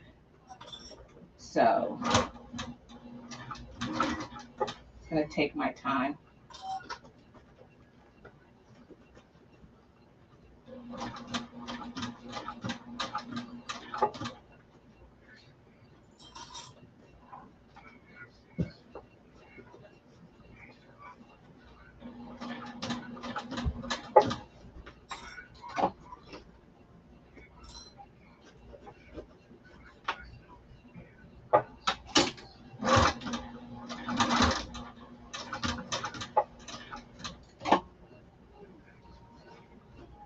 And I think what I'll do next time is I'll set up my camera so I'm shooting it from this angle, so from the opposite way, because I know it's probably hard for you to see with my hand here what's going on. So I'll set it up so you can see it from the opposite angle, and it should be clearer, so my hand won't be in the way.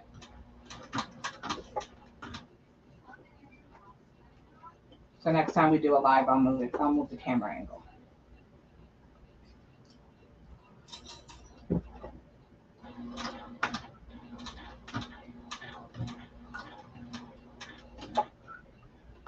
And this is the other side of it where we have the thick spot. So I'm going to take my time.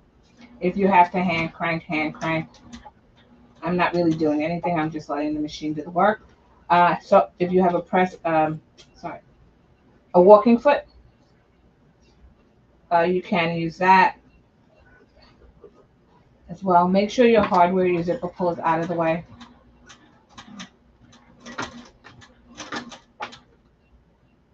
And the crackling you hear is the waterproof canvas. So I'm not hitting anything. It's the waterproof canvas.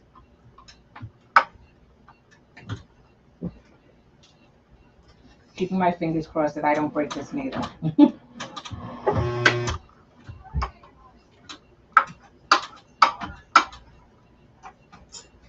Because I have like, I don't know, a couple of stitches. Yeah.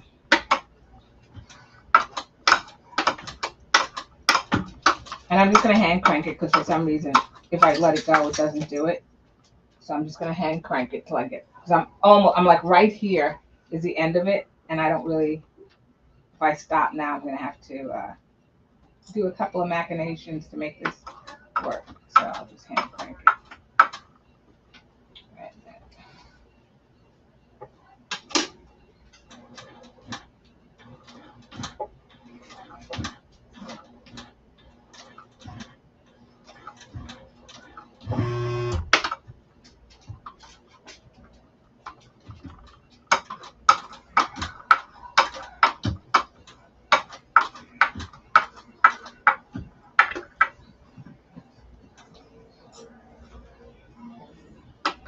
Almost.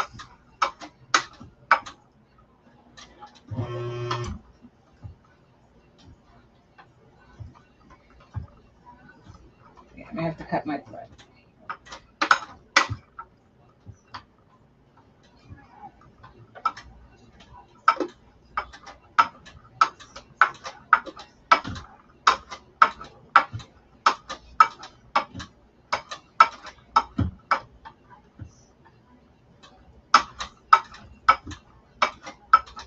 Okay, I made it to this other end. So I'm just going to go a couple more stitches in.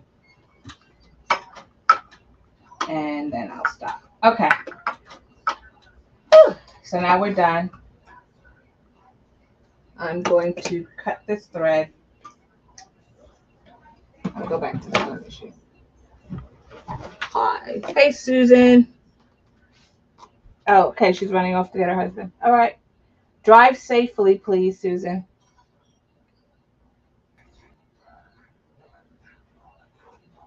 Okay. So now I'm just going to show you. I'm not going to flip it right side out, but now I'm going to show you what it's supposed to look like. So you see how in here I don't see those raw edges? When you go around, you should not see the raw edges on your bag. But I'll turn it around when I'm done. I don't want to turn it around now. So once you do that and you don't see it, what you're going to then do is you have this piece here and you're going to flip it down. So when you turn the bag right side out, you're going to flip this down just like this, and it'll start on the inside of the bag, and then it'll sort of look like piping. I'm sorry, like binding, but you don't see it here. And that's what the French seam does. It encases that raw edge that we have on our bag on the outside. So I'm going to leave that like that for right now. You can see that I went all the way around this piece. Just want to get these some of these threads out of the way. Remember I said this is polyester thread, so you can definitely use a lighter to cut it. I mean to fuse it shorter. And I'm going to do the same thing with these pieces here. I'm going to go back because I think I cut. I'm just going to stitch this piece right here real quick because I can see it's coming loose.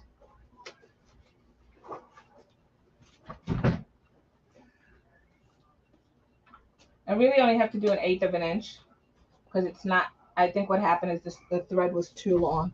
The stitch was too long and it came out.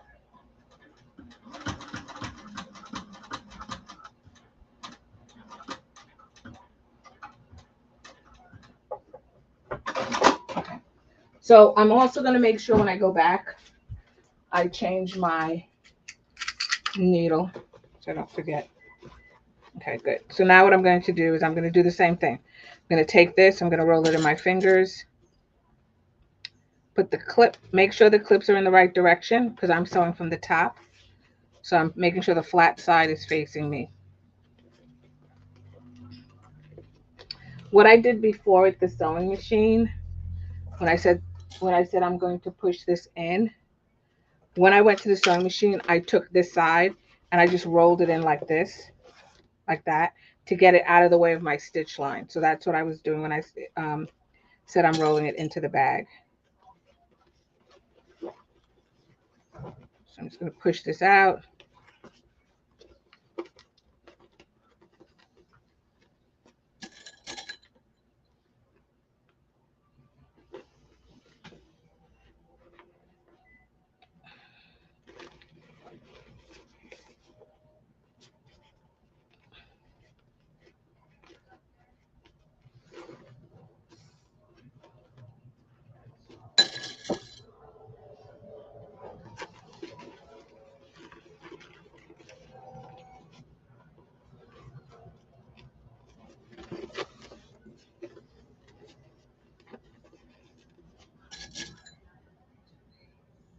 Yes, it is a pretty big seam that you're taking going all the way around, but the seam, by the way, also helps with the structure of the bag. So that big seam helps with the overall structure of the bag as well.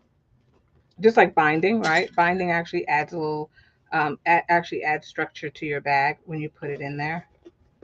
So, or your item, whatever it happens to be, right? Gives it some structure.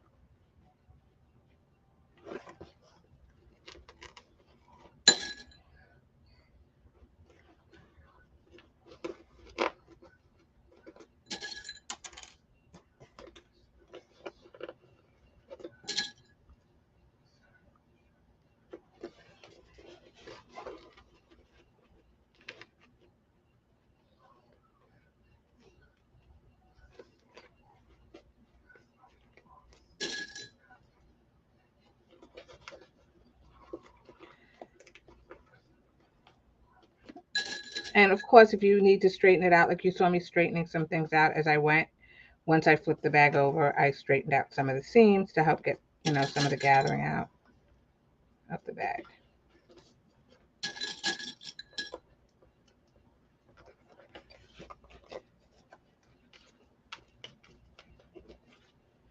I know Nancy changed the strap, so Nancy actually, I think, made hers a little bit longer because she liked it longer. So if you don't, the what's in the kit is, I believe, 36 inches. If you want something longer, you can definitely make a fabric strap, or get another piece of webbing longer, but use the same technique.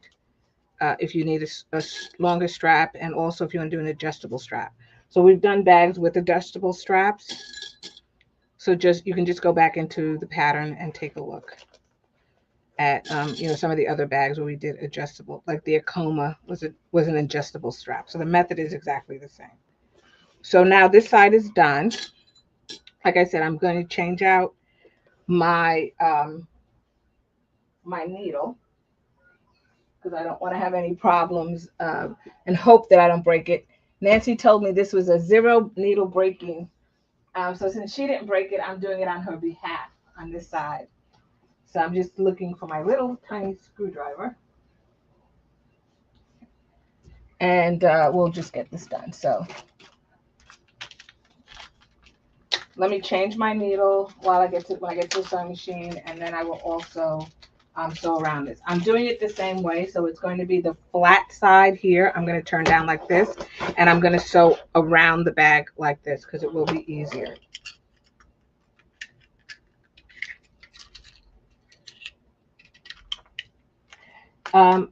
I don't know if anybody has like pill bottles, but I save my needles and I throw them away in a pill bottle.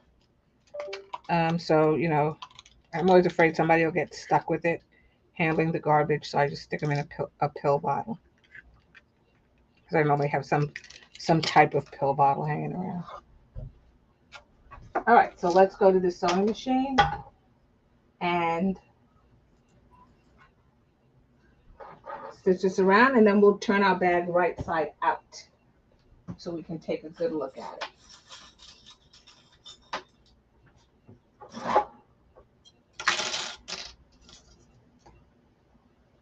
So the first thing I need to do is change this needle.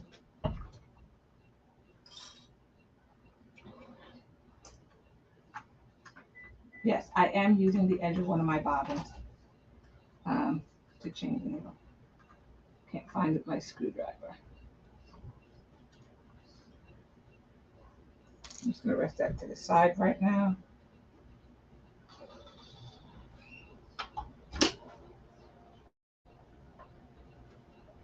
So always I use the Schmitz, I think they're called, the Microtex needles, size 14, and that's what I use.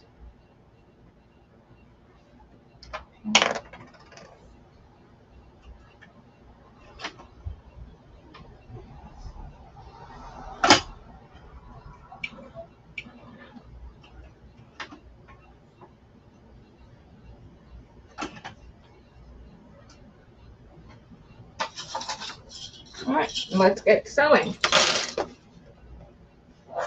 Nancy uses it also. Yeah, I thought it was just, but any container is always good to have. But pill bottles are really good.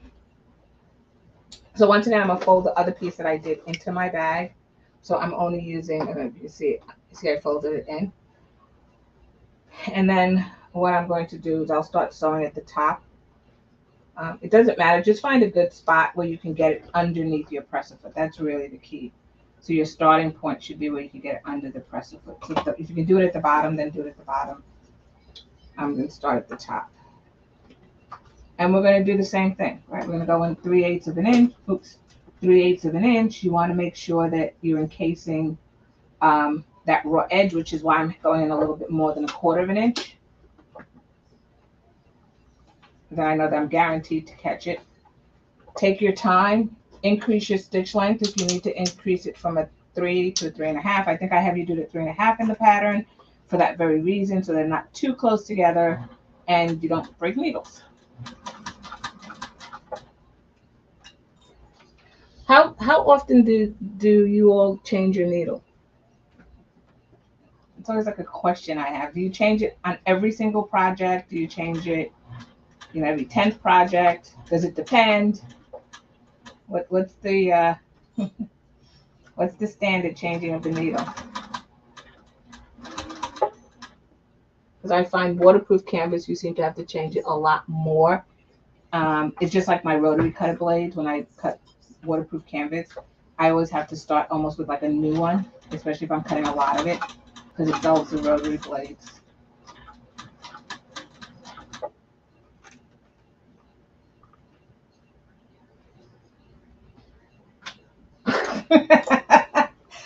Perfect answer, Arnetta. Not often. No. That's a perfect answer. Okay, you nailed it. You get the gold star.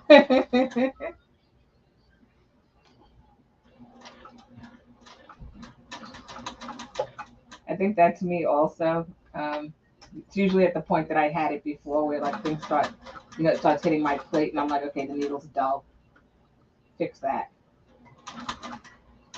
It's funny, not often either.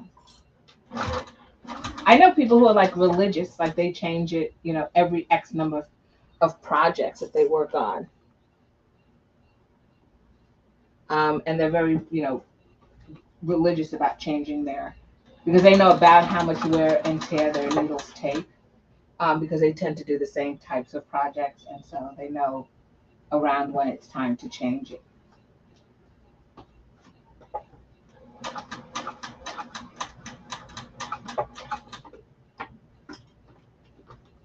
I spent this past week and I actually took my machine apart and I cleaned it and oiled it, showed it some love.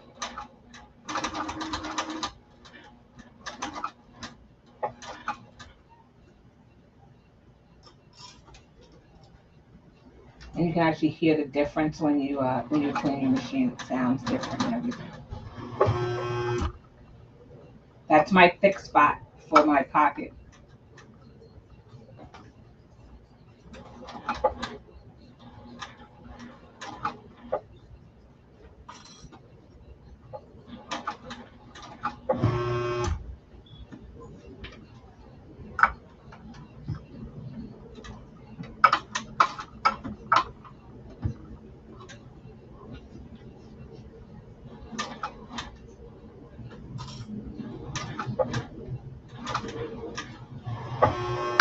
I don't know why all of a sudden it's like a little bit off.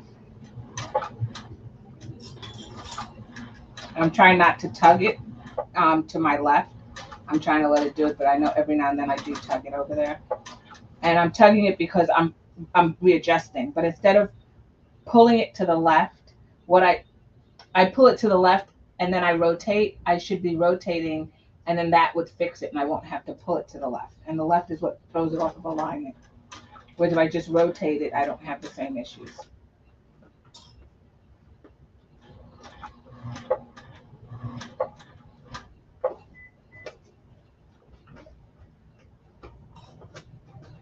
Okay, almost done the bottom. Just taking my time.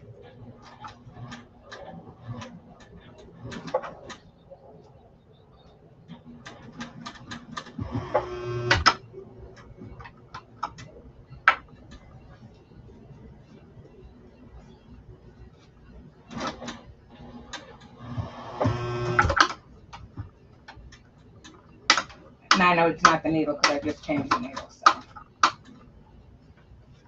it's a little bit of a thick spot.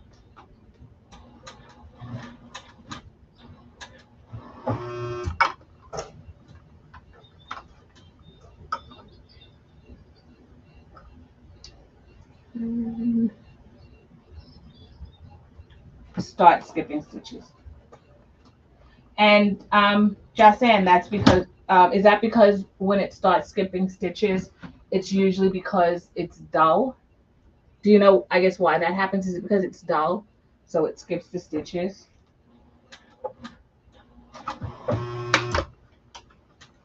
Because usually it's not catching the when it skips. I know it's because it doesn't catch the bobbin thread. That's what causes the skip. But I don't really know if that's because it's dull, why it's not catching.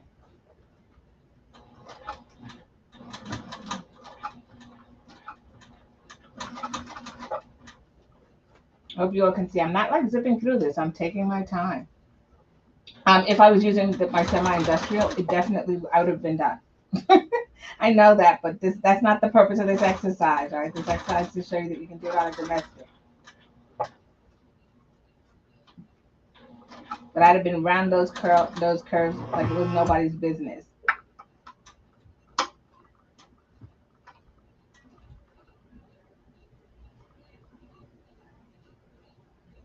Oh, you cleaned yours. Yeah, I did too. I kind of cleaned it twice. So I cleaned it when I started this bag, and then I cleaned it again because I knew I was going to do the sew along, and I didn't take it apart the first time. So what I did is this weekend I took it completely apart. Like iron screws, you're not supposed to unscrew. So I'm a little crazy that way. I just did like the basic cleaning, but then I said, oh, I bet you there's dust under there, and so I took off the whole bottom of the sewing machine. You're not really supposed to do that. But. Okay, I'm coming to a thick part, so that's why I'm hand cranking it. And this was that side seam where we talked about the pocket was. So I know I'm going to be struggling here, so instead of torturing myself, I'm just hand cranking it.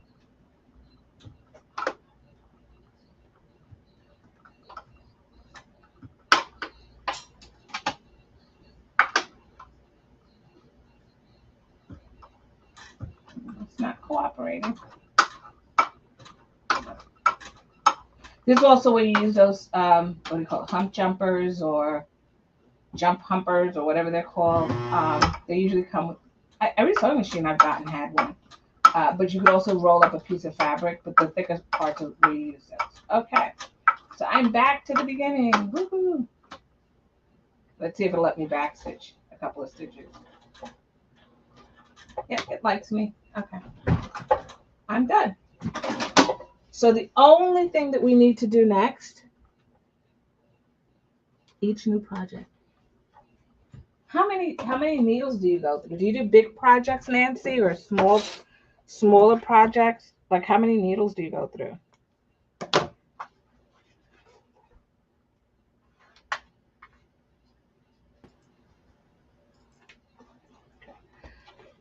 So I am done with this part of it. So the last step is to do the strap. So I'm gonna turn it right side out.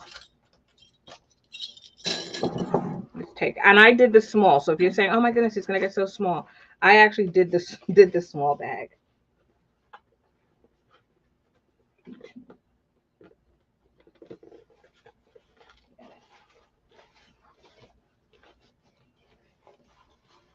I should do a poll to see how often people change their needles.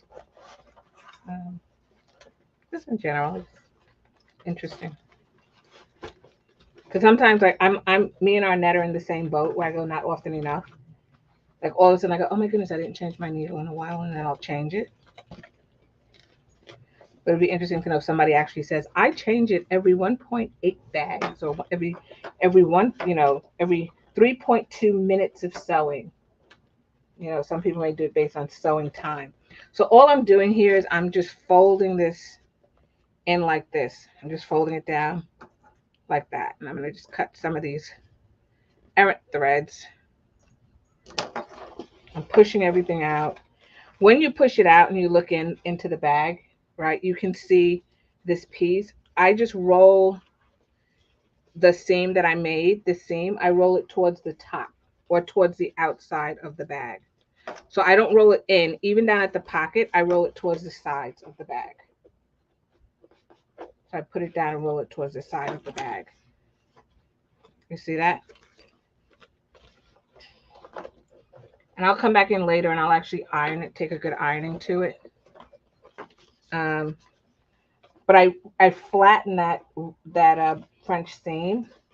I don't know if you can see it. I flatten it down in the bag itself. So in pockets, and then these I just roll up towards the top and I press it. So once I put the iron with it, it'll soften up this waterproof canvas and it'll make it easier to manipulate. But just check around the edges here. Make sure that you don't have any pieces that are like sticking out that you don't like, that could be sticking out. And if there are, just come back in and take a little bit of a deeper seam. You may find it around this piece here. It may stick out. Just take a deeper seam. Go back in and take a deeper seam and it'll be fine. All right, so now I'm going to zip this up. But I think you can see like the structure of it. You see the structure of it because of the fact it has all that interfacing. But like I said, if you find that it's a lot for you to work with, I'm going to have to go back in because I don't know if you can see that, but I'll go back in and fix that. I'll just take a deeper seam. But I just pinch it like this just to straighten it out. And I will, like I said, iron it as well. This side came out really good. I didn't have that problem. It's just one side. And you just pinch it. So if you do that, all right, you can even take a clip if you want and just clip around the bag itself overnight. So you can do this and then stick little clips around it overnight to help it, for the shape. When I did my first one, I stuffed it with paper. So I stuffed it with paper, ironed it, and then let it sit overnight, and it got a really nice shape. So, but like I said, it needs to be ironed. But that's the bag. So the next thing we're going to do, or the final thing we're going to do, is add our straps. So she says, oh, the quilt, yeah.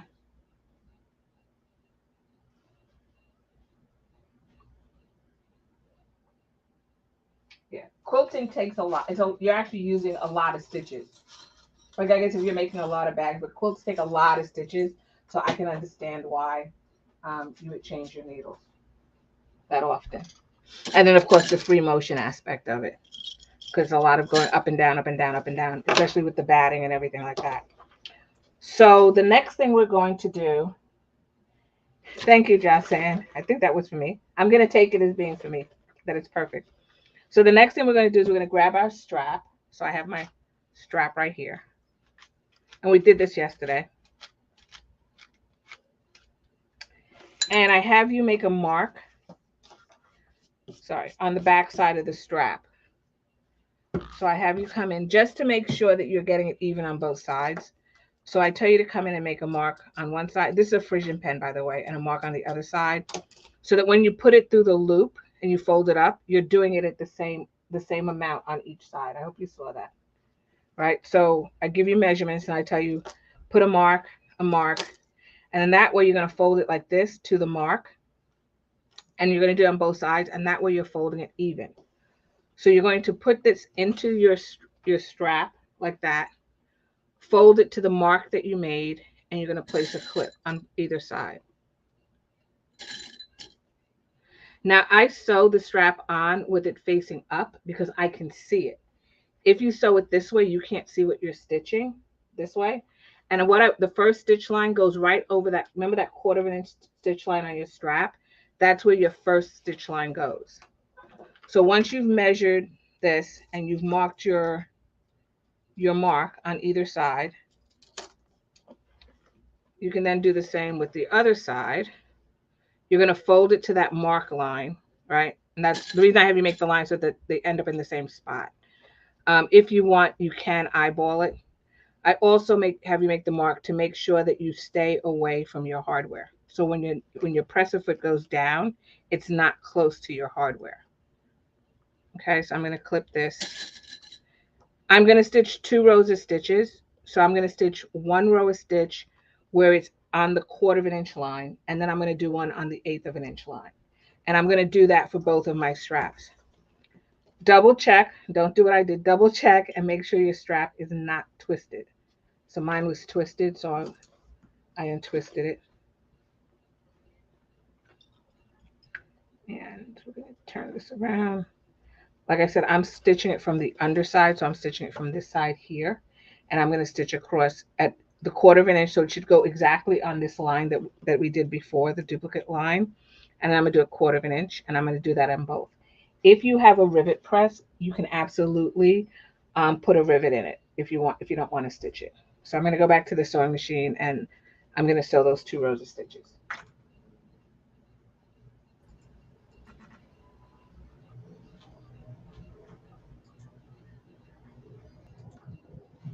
Okay. Make sure your strap is not twisted. You don't want to sew this on and then you find out it's twisted. So make sure it's not twisted. My first row is going to be on that the one that was at a 1/4 inch. So, and I'm going to sew from end to end. So I am going to sew a little bit off. So I'm going to start on it and then back stitch off and then do the same on the other side. I increase to about a 4.5 stitch length, and then you just sew. I will back stitch. And once again, I stitch from this side because I can see the stitch line. If you stitch it from the front, you can't see the stitch line. And back stitch. Oops. And there goes the first row. I'm going to do a second row of stitching. Hold on 1 second. I'm going to do a second row of stitching at 1/8 inch, which should be along this edge here. And I'm going to stitch forward, backward. Remember, I go off because I want that wrap thread on the other side. And I'm going to stitch this all the way across. And then I'm going to stitch back. So that's 2 rows of stitching on one strap end. And I'm going to repeat that for the other strap end. So I'm going to come on this side now where I clip it. And I'm going to do the same thing. Once again, if you have a rivet press or you have rivets or you have snaps or whatever you want to use, you can definitely use those for this instead for stitching. I'm assuming that people don't have a rivet press. So for that reason, you're going to sew it across. Like I said, 2 rows of stitching.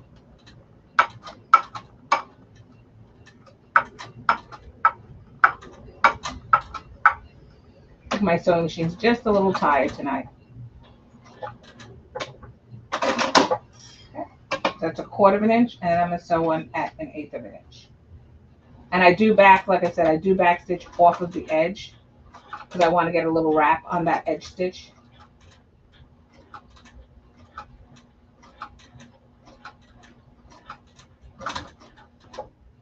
And then that's the other one. Okay.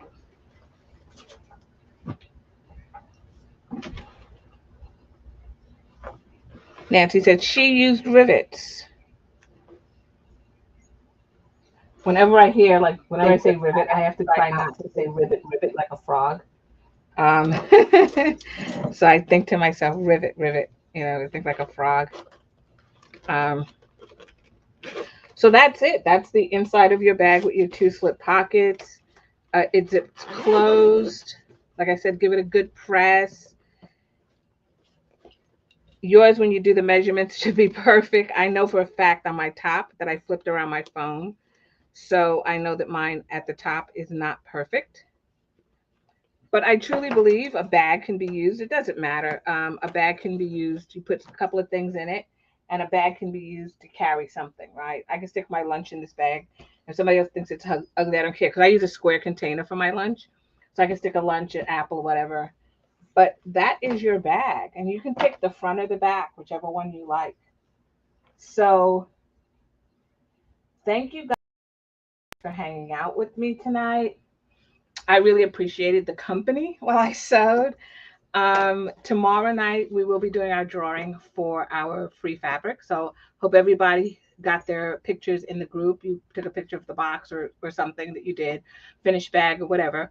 And then I will pull from those names tomorrow night. And then I think tomorrow night, anybody who's on Instagram, I'm just gonna sew something. I don't know what. Maybe around 8 o'clock, I'll sew something on Instagram and just chat a little bit about, you know, sewing my box, whatever comes to mind. So if anybody's around and they want to join me over on Instagram, you can. Thanks again. I hope you enjoyed this bag. This was the 12 bags in 12 months. This month's bag, which is July now, is going to be a bag I wanted to do from the very beginning, but I had to figure out a way to do it with the minimum amount of tools. I finally have a way to get it done, so I'm excited about that. And so we're going to do that. And I did mention it has something to do with the drawstring. Something to do with the drawstring. That's the only clue I'm going to give you. And over the weekend, take a look. I'll give you a blurry picture of what the fabric looks like for this month as well. And so you'll know what's coming. And thank you guys again so much for being supportive of me. And thank you so much for joining me and allowing me to join you on your bag making journey. So have a wonderful, wonderful night. And we will talk soon. Bye bye.